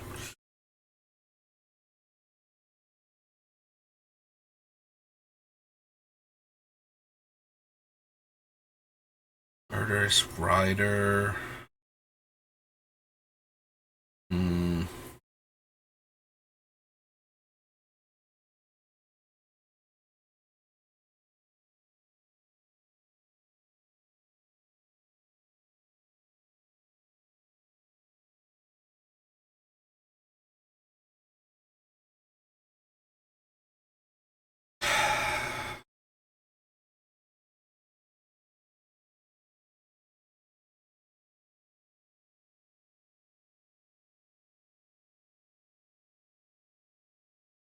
One Ulamog, Everflowing Chalice, Reliquary Tower. Hmm. I'm just scrolling back and forth through the cards now like I was before, but now we're trying to figure out like which cards are the least essential for what we're doing. So that way we can combo faster, get that smokestack into play as soon as possible. Maybe contamination as a restriction isn't as good anymore.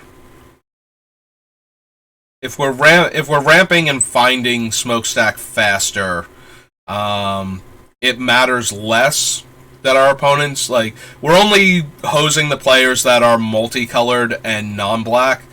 So while that's going to be a lot of players, that's not going to be everyone with contamination.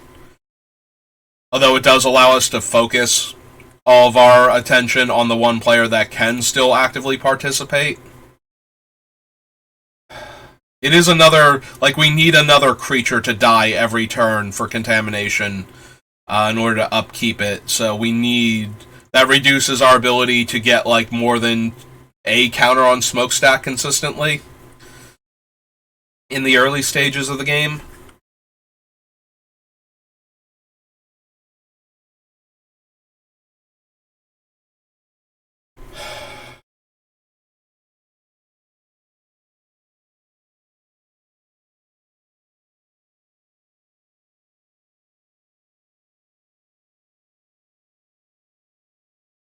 I really want to get Imperial Seal in first and foremost, and then Sphere of Resistance and Thorn of Amethyst. Like, in that order into this deck, in order to try and put more pressure, and then maybe the Tangle Wire after that, because we can... Although we took out all the Proliferate cards, so the Tangle Wire is going to be a one-and-done type of deal. We're not going to be able to keep it going forever without the Proliferate cards left in the deck, so... Although that might still be worth it. It would function very similar to Contamination in the early stages of the game to keep the other players from actively doing anything until we've had time to set up. I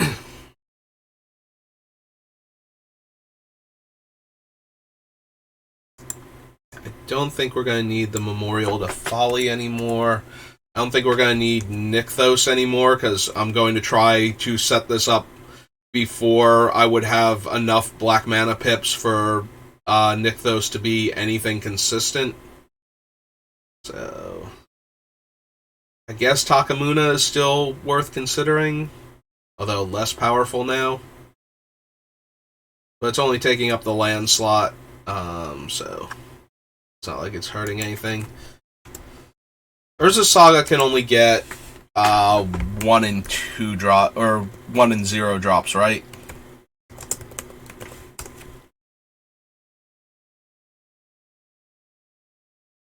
So right now it gets Soul Ring, Mana Vault, Mana Crypt. I think that's all of them.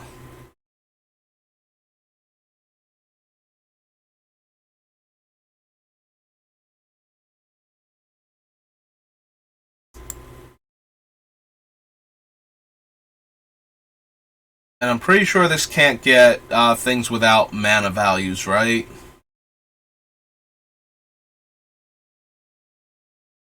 For example, you couldn't find a card with a mana cost of blue or one with a mana cost of X. Okay, so it actually has to be printed 0 or 1, so we couldn't get, like, Lotus Bloom into play off of that.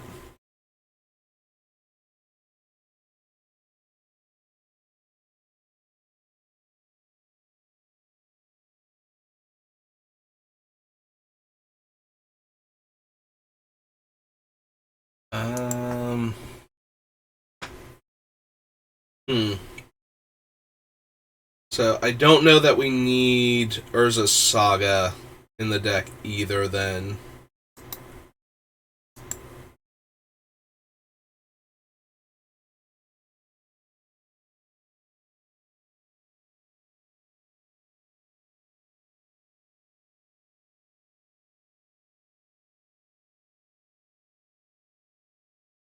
Sam.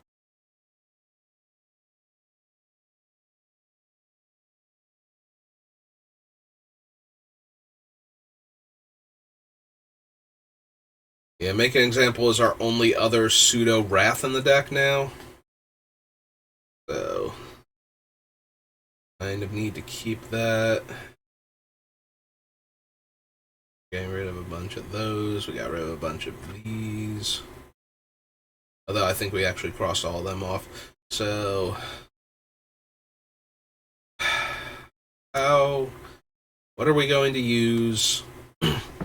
Like, what are we going to get rid of in order to add in first the tutor, then the other cost increasers?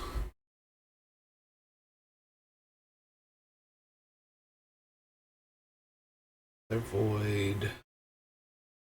Where potent stays in, charcoal diamond.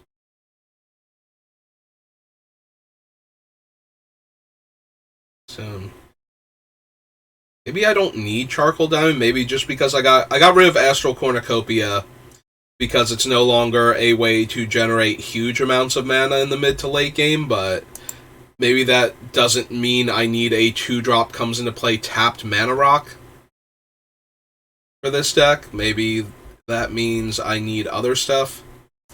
So what if we got rid of the charcoal diamond and we let that be Imperial Seal, so go down to Portal, not Possess Portal, those portals. So 3 Kingdoms, and we add back in Imperial Seal.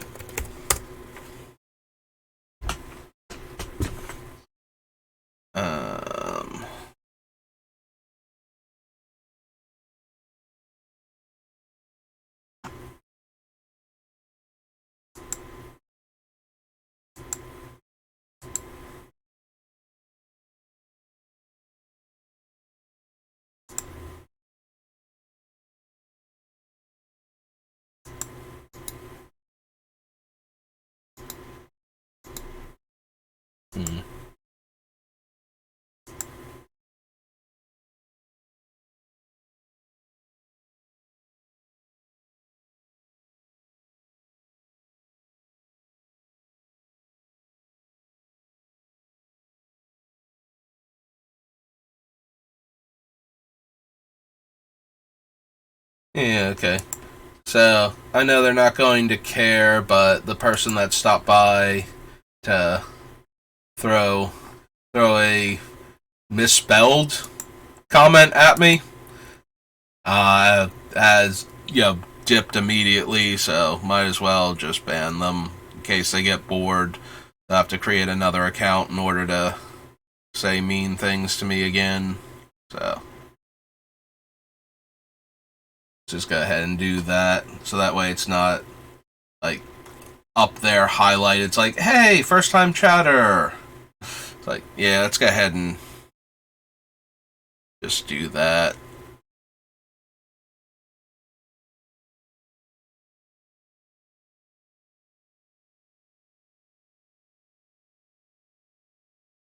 So yeah, we added Imperial Seal back in, so that's that taken care of. Now I really want to get some of these other things in here. So what can I do to get Thorn and Sphere and then possibly Torpor Orb into this deck? Anytime I can put Torpor Orb in a deck that has like no creatures with comes into play abilities, like that just feels so much better. Maybe we cut the contamination since it's putting more stress on us, and we just replace it with something that would also stop players from casting spells early on. Like, contamination only stops their colored spells, so they're still free to ramp artifacts into play. So if we made their artifacts more expensive, that might do more for us than making their lands not tap for colored mana, depending on what they have, basically. So, but what if we cut contamination and we add in? Where's Sphere of Resistance originally from? I feel like it's from, like Tempest Block. Resistance or Resistance? Oh, there it is. It was originally from Exodus. Okay. So, let's go to Exodus. Oh, we're at Exodus. Let's add the Sphere of Resistance in.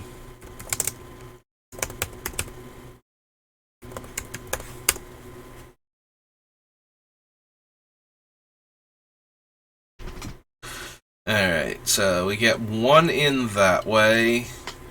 The Thorn was from, like, Lorwyn, I believe, but what are we going to take out for Thorn?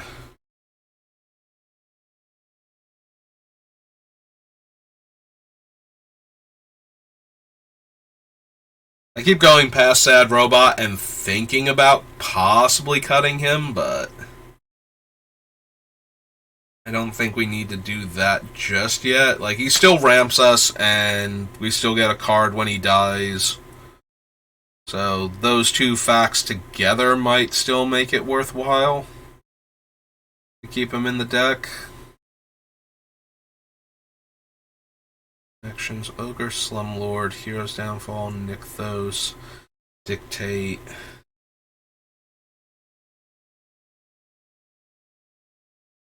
This.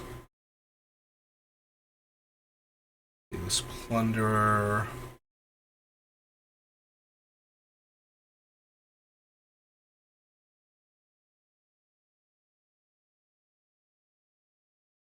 Awakening, Feed the Swarm, Tegrid.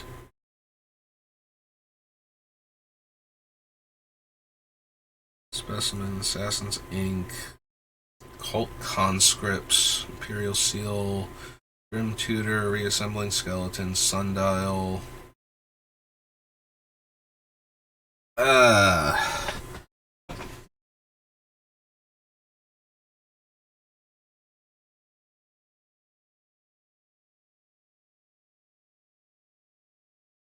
Signet. I guess we don't need Nesting Grounds anymore. I've gotten rid of all of the other cards that I would want to use that with. I know that doesn't help because it's a land, but still, it's a card that I don't think we need anymore.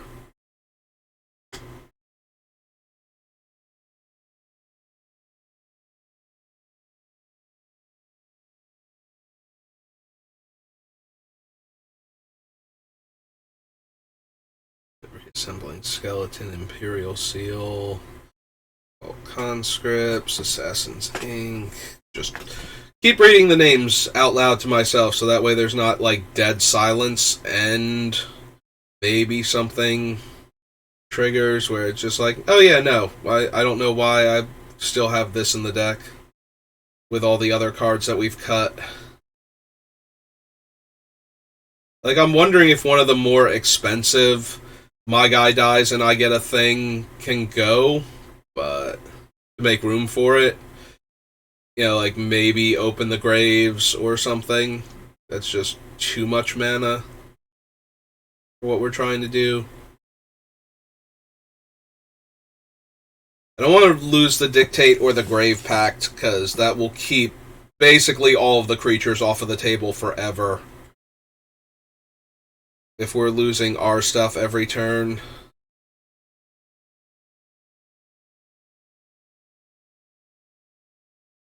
Mischief, Nether Trader. Yeah, the Herald's made it this far. I have almost no inclination whatsoever to lose him now. Not when he can finish off the opponents by stealing their lands once we're already rolling.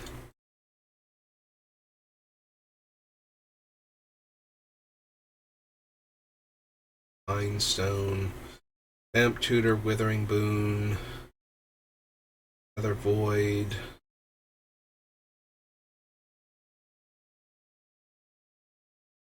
I'm wondering if the Withering Boon shouldn't be the whatchamacallit, the Torpor Orb. Because I can get it out preemptively, and it will shut down all of the abilities, not just the thing that I counter. Yeah, I think I like that a lot more. So let's cut that, and Torpor Orb should be New Phyrexia, I believe.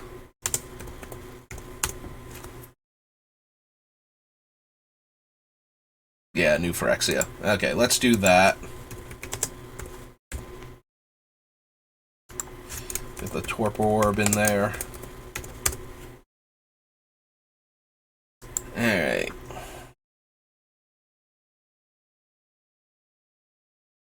We are almost done.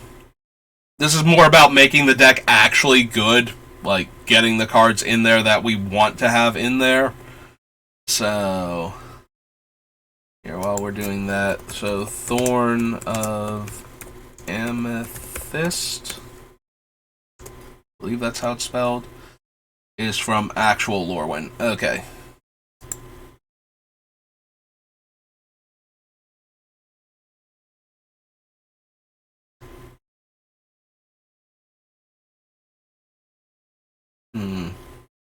So what can we take out to get a Thorn of Amethyst into this deck?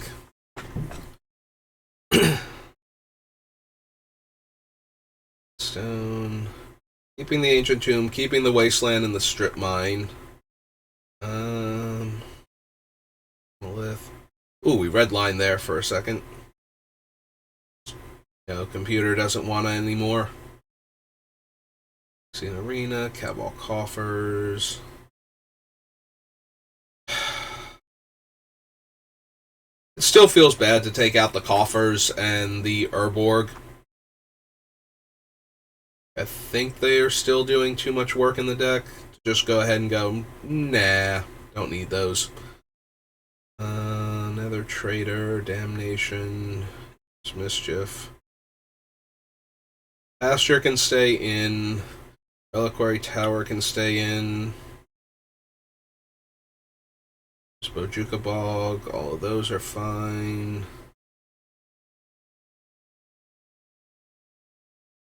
Yeah, I think the Nykthos can go, though. I don't think that's going to be doing anything anymore.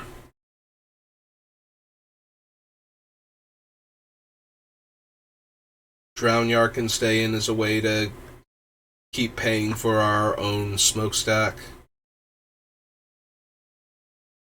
till we get something else going.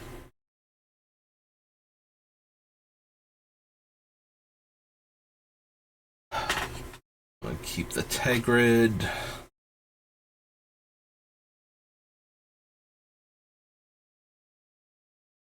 Grim Tutor, Reassembling Skeleton. It might have to be Strionic Resonator or Sundial of the Infinite at this point. Like, they're both really cute tricks with our smokestack. But I don't know. They're really cute tricks with the smokestack, though. Like, my god, Sundial of the Infinite can do a lot of damage. If we get smokestack to the point where it's killing everything except for one of our permanents, if we have like 4 or 5 permanents in play and we get smokestack to like 3 or 4 while not sacrificing anything and just ending our turn with Sundial, I think we could bleed through what everybody else has in play first and then finally take our turn and let the smokestack die.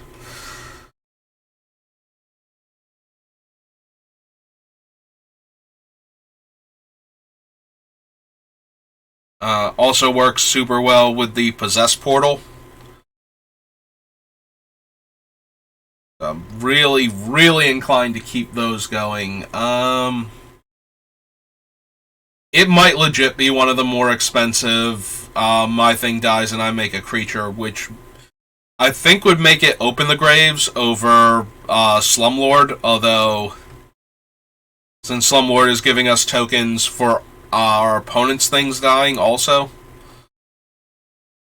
But maybe that's not correct. Maybe we want to keep the enchantment over the creature,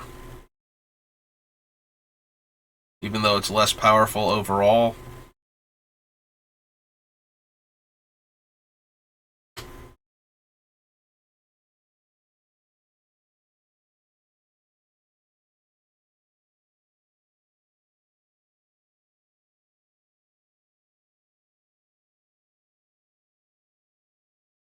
Yeah, there it is, down in M19.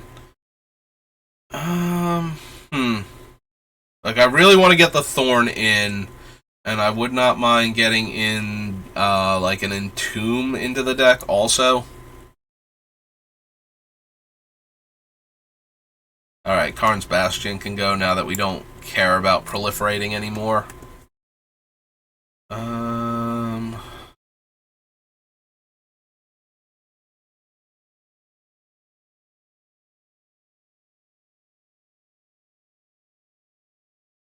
Downfall.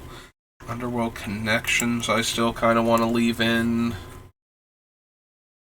as an additional card draw effect.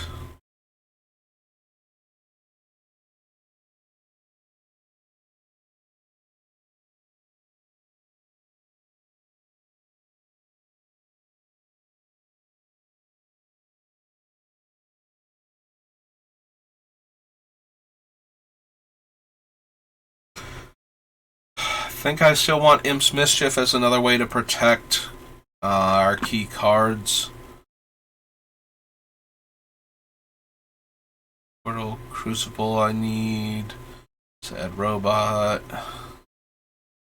Exterior, Diabolic Intent, Smokestack, Worn Power Stone, Sphere of Resistance, Grave Pact, Jet Medallion, Mind Stone, Tutor, Necro, Nether Void.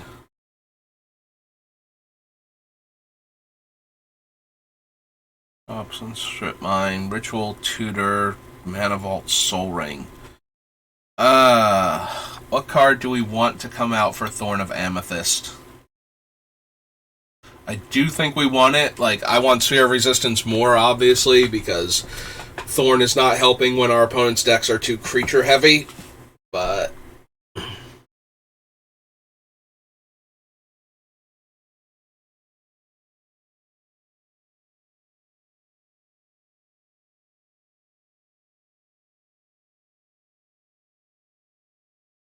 like, it might technically supposed to be one of the other cards that I don't want to cut, but I feel like we want to keep Thorn.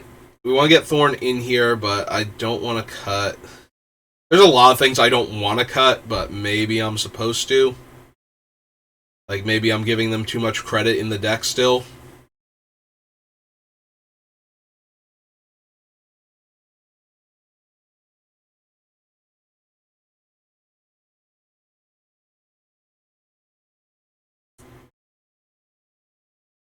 That's right. The Swarm, Tegrid.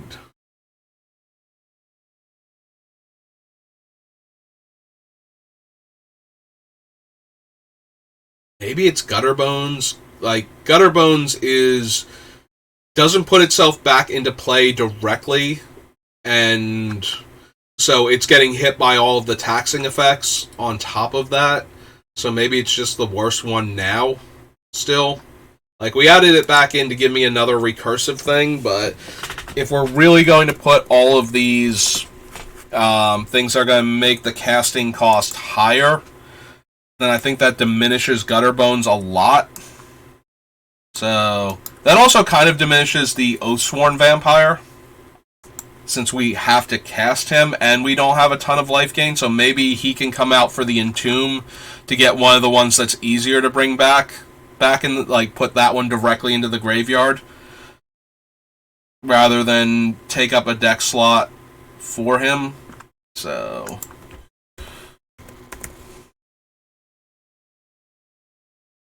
if we took out Oathsworn Vampire,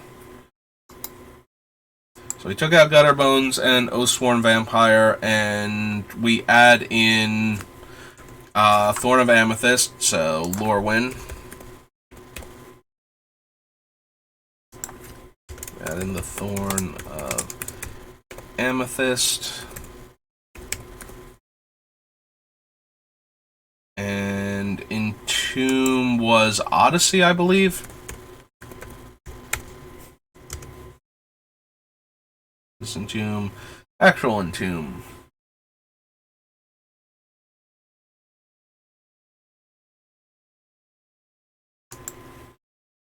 Yeah, this was Odyssey, right? Right, okay. Get back down. Go to Odyssey. And add an Entomb. Alright, so we add in Entomb. We cut the Gutterbones. So we cut the Gutterbones, we cut the Oathsworn Vampire, and we cut the Contamination. So now we have in all of these things that increase the casting cost of most of our opponent's spells, and another way to get the cards that we can get back easier into our graveyard, so that way we can take advantage of them being there. Wow, this deck took a lot of twists and turns to get to this point. I'm really liking where it's at right now. I am somewhat debating if we want to. We only have 3 actual card draw spells and a couple things that can get cards in, like 3 ways to draw a lot of cards. One of them immediately, 2 of them over time, and then a couple of random I can draw a card here and there effects. And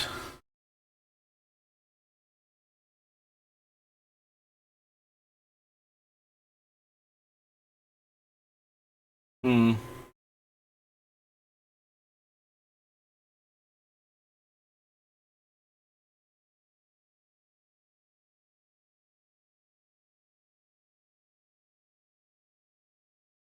Also, I'm thinking of opposition agent right now as a way um, to stop opponents from being able to search, which would really cut into like fetch lands when they're already being hampered by our other cards and give us access to whatever they're running potentially. I don't know if I want to like jump through all the hoops necessary to get that card into our deck. Like, what are we going to cut in order to make room for something like that?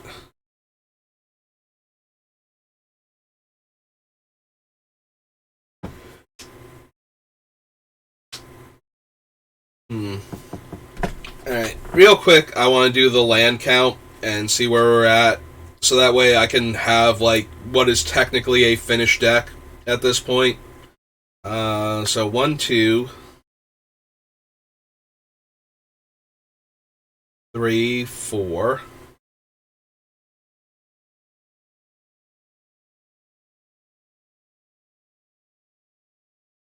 5, 6, 7,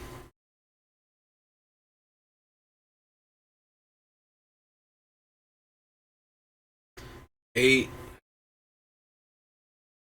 9, 10, 11, 12, 13,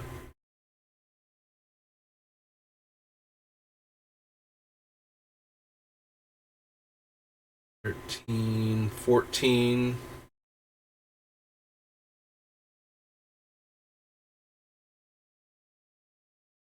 15, 16,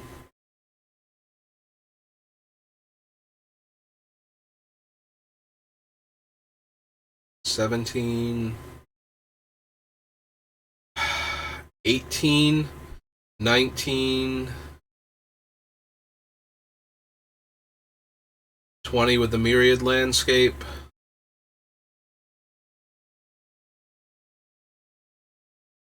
Alright, so right now we have room for 20 swamps, which is actually pretty reasonable for a monocolored deck. I'm debating if we want to go up to 21 and cut the Urza Saga. Like, I don't think it's doing a ton for our deck. Although it's okay. It does tutor Ring, Vault, and Crypt, and Top. Right? I think those are all the artifacts it can tutor for in our deck.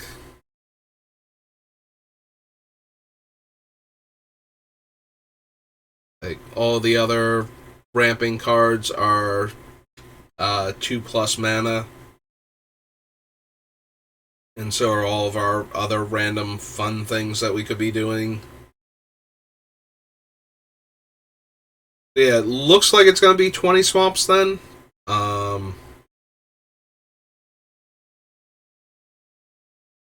Keep the other cards that we have in here for right now. So the Braids is 20 swamps. So technically she's done now. And I am all for calling it at that point, but I still have some time before I have to go get my brother and give him a ride to work, so I want to just go over her a little bit more and see if there's any more wiggle room for any cards at all.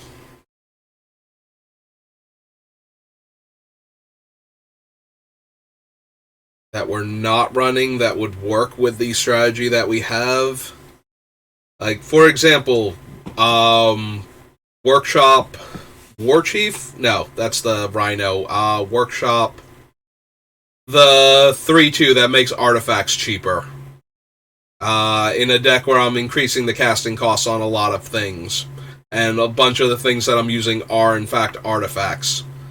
I'm wondering if there's any room to get that card in here. I don't think I want any of the, like, the Temple of the False God and Temple to the Forgotten Gods. Like, I don't think we need either of them. Because they require a critical mass of lands in play before they do their cool thing, and we kind of might be blowing up our own lands at various points in time, so I don't think either of them are particularly necessary.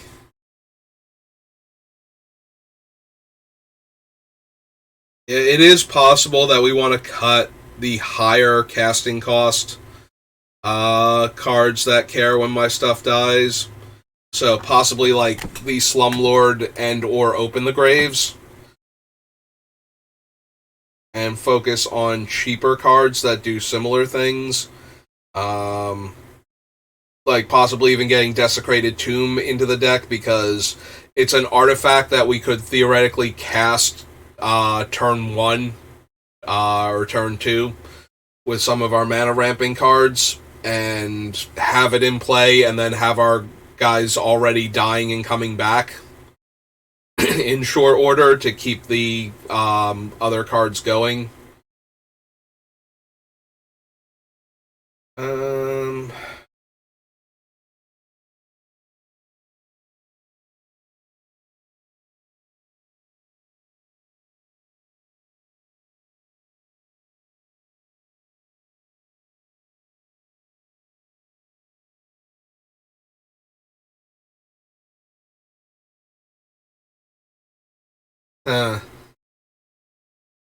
I'm thinking there's a part of me that's going, would Null Rod, despite the fact that it would shut off our mana rocks, would Null Rod actually be a card worth putting in the deck? So Null Rod stops all activated abilities of artifacts, so all of the mana rocks wouldn't work anymore while it's in play, but that's for everybody. We do have a fair number of mana rocks in our deck that would get wrecked by it, so we can't just throw it out onto the table. But aside from our mana rocks, it only affects Bolas's Citadel at that point.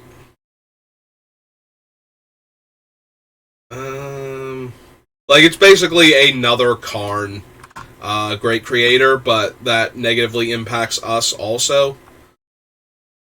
But we do have most of the artifacts in our deck do not care. That would mess up Strionic Resonator and Sundial also, though, I suppose. So, if we were going to do something that silly, we would probably need to take one or both of those cards out. Shutting off the mana rocks when we're already doing other awful things to the opponent seems more reasonable than that, but like to the point where maybe those could come out, but then we lose Trading Post also. I like Trading Post because it gives us a way to buy back the Smokestack, so I think that's going to stay in.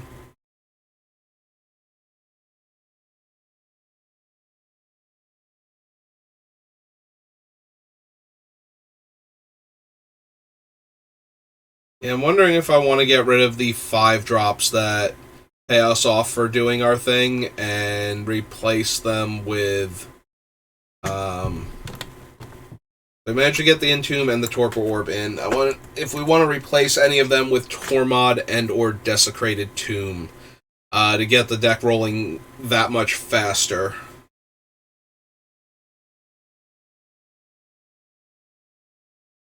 For that matter, with the number of 1-drops I have, do I want Culling Ritual in the deck? Like, I kind of mocked it, not mocked it, but dismissed it before. But it does add... Is it 4 mana or 5 mana? For Culling Ritual. I believe that's its name. Oh no, wait. Culling Ritual is this thing. So... Exodus Instant. I think it has Culling in the name, so let's try putting Culling in and seeing Blood Culling, Culling Deus, Drone, Mark, Ritual, Scales. Culling the Weak, that's what it's called. Sacrifice a creature, adds 4 black.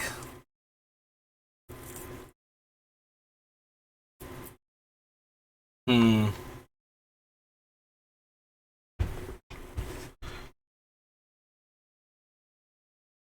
Like, that would allow us to turn one of our 1 or 2 drop creatures into 4 mana.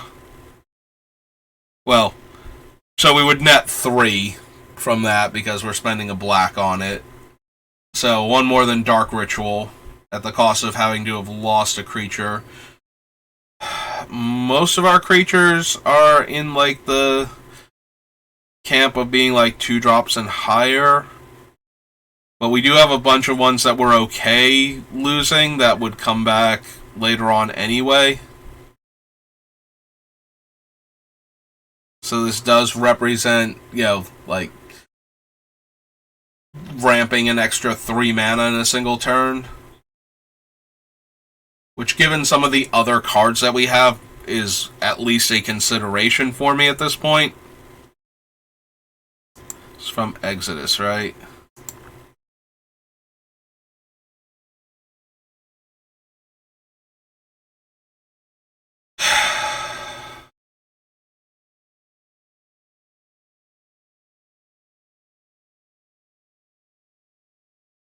I just really want to be able to get to the smokestack as fast as possible and start locking other players out of the game with it.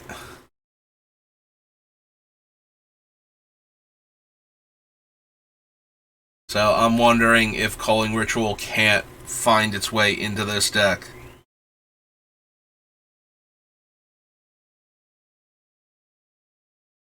Like, maybe it can't, maybe legitimately it can't, but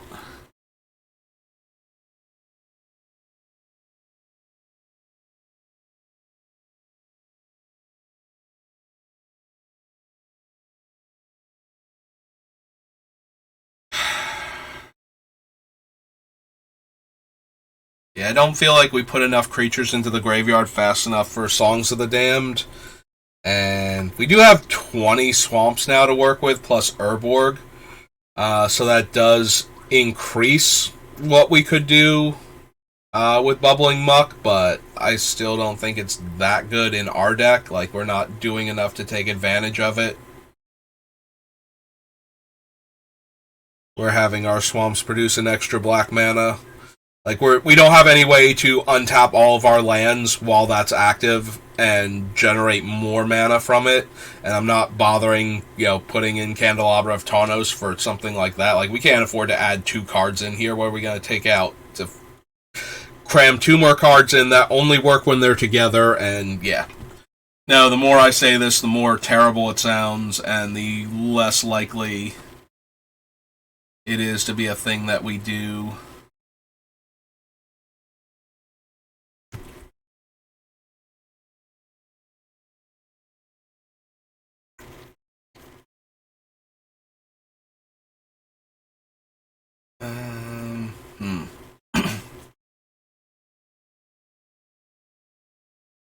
Like, I do like where the deck is at. I'm just trying to figure out if we have any more room whatsoever to get this card in here so we can go faster. I want to go fast with this deck. I want to get that stupid stack down as fast as possible and just start removing all of our opponent's cards until they're dead. That is my new life's goal with this deck, and we have a lot of cards that are helping with that.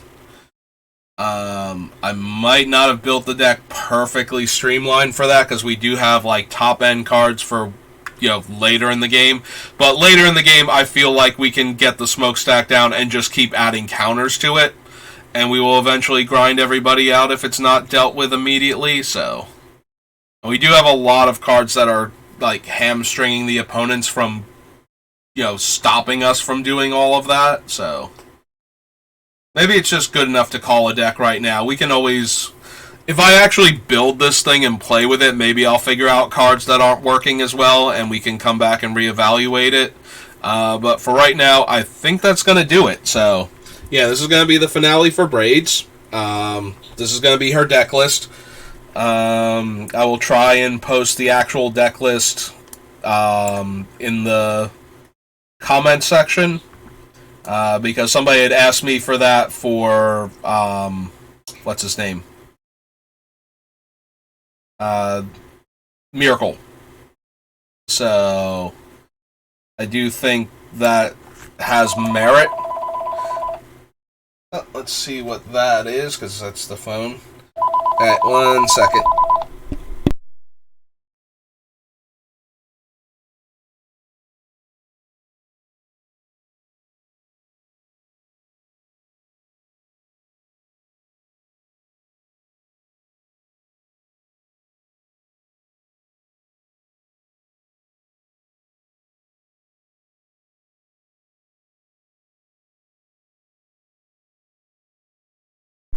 Sorry about that. My grandfather is worried because I haven't come to get my brother yet, because he's just going directly into work today. So normally he has to like come home and get ready, but since he worked last night, I switched places. I mentioned this when I was doing like other stuff where like I got to stay later doing this thing on like Tuesday because of that. Like the same shuffling around got me more time on Tuesday. So yeah, he's going into work, so I don't have to go get him. But my grandfather does not remember what his schedule looks like anywhere near well enough to anticipate that. He's worried that I'm late getting him or that I forgot about him or something. So anyway, so this is going to be Braids, and this was by far the most interesting build, like, any of my commander decks so far. And one of the most interesting ones, like, even for ones I've already built in paper over time. So, this was actually a lot of fun, and I'm really glad I did it. This all started because I had a little bit of fun with Braids at the pre-release, and I'm like, okay, let's build a deck around Braids. And I have never built a commander stacks deck before, and that's what this turned into. And if I'm being 100% honest, Braids is not the most important card in her own deck, and she could very easily be a different mono-black stacks commander like Tegrid. If you really wanted to, like if you wanted to make Tegrid the commander of this deck and cut Braids and add a different card in, like maybe that would make, like, Calling the Weak could be there at that point, or one of the other cards that I mentioned earlier that I was trying to figure out ways to get into the deck.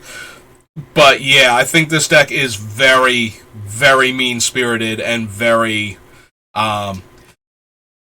very unpleasant to play against if you're not playing at a more competitive level. It might not be quite strong enough for like high-end competitive commander, but it certainly feels like something that can do a lot of damage to the more competitive commander decks. So this is what I'm going to leave you with, and that's going to conclude Braids. I'm still not 100% sure what commander I'm going to be working on next. The ideas I have are the blue-red creature from the Warhammer 40k decks that just came out. That whenever you deal exactly 1 damage to a target, the legendary creature deals 2 damage to that target. So that's one of the possibilities. I also am considering a commander from the Unfinity set. And whether or not I build the commander as a serious commander because it's a tournament legal card that happens to be a silly magic card, or I actually pick one of the acorn symbol ones and just build an absolutely bonkers deck.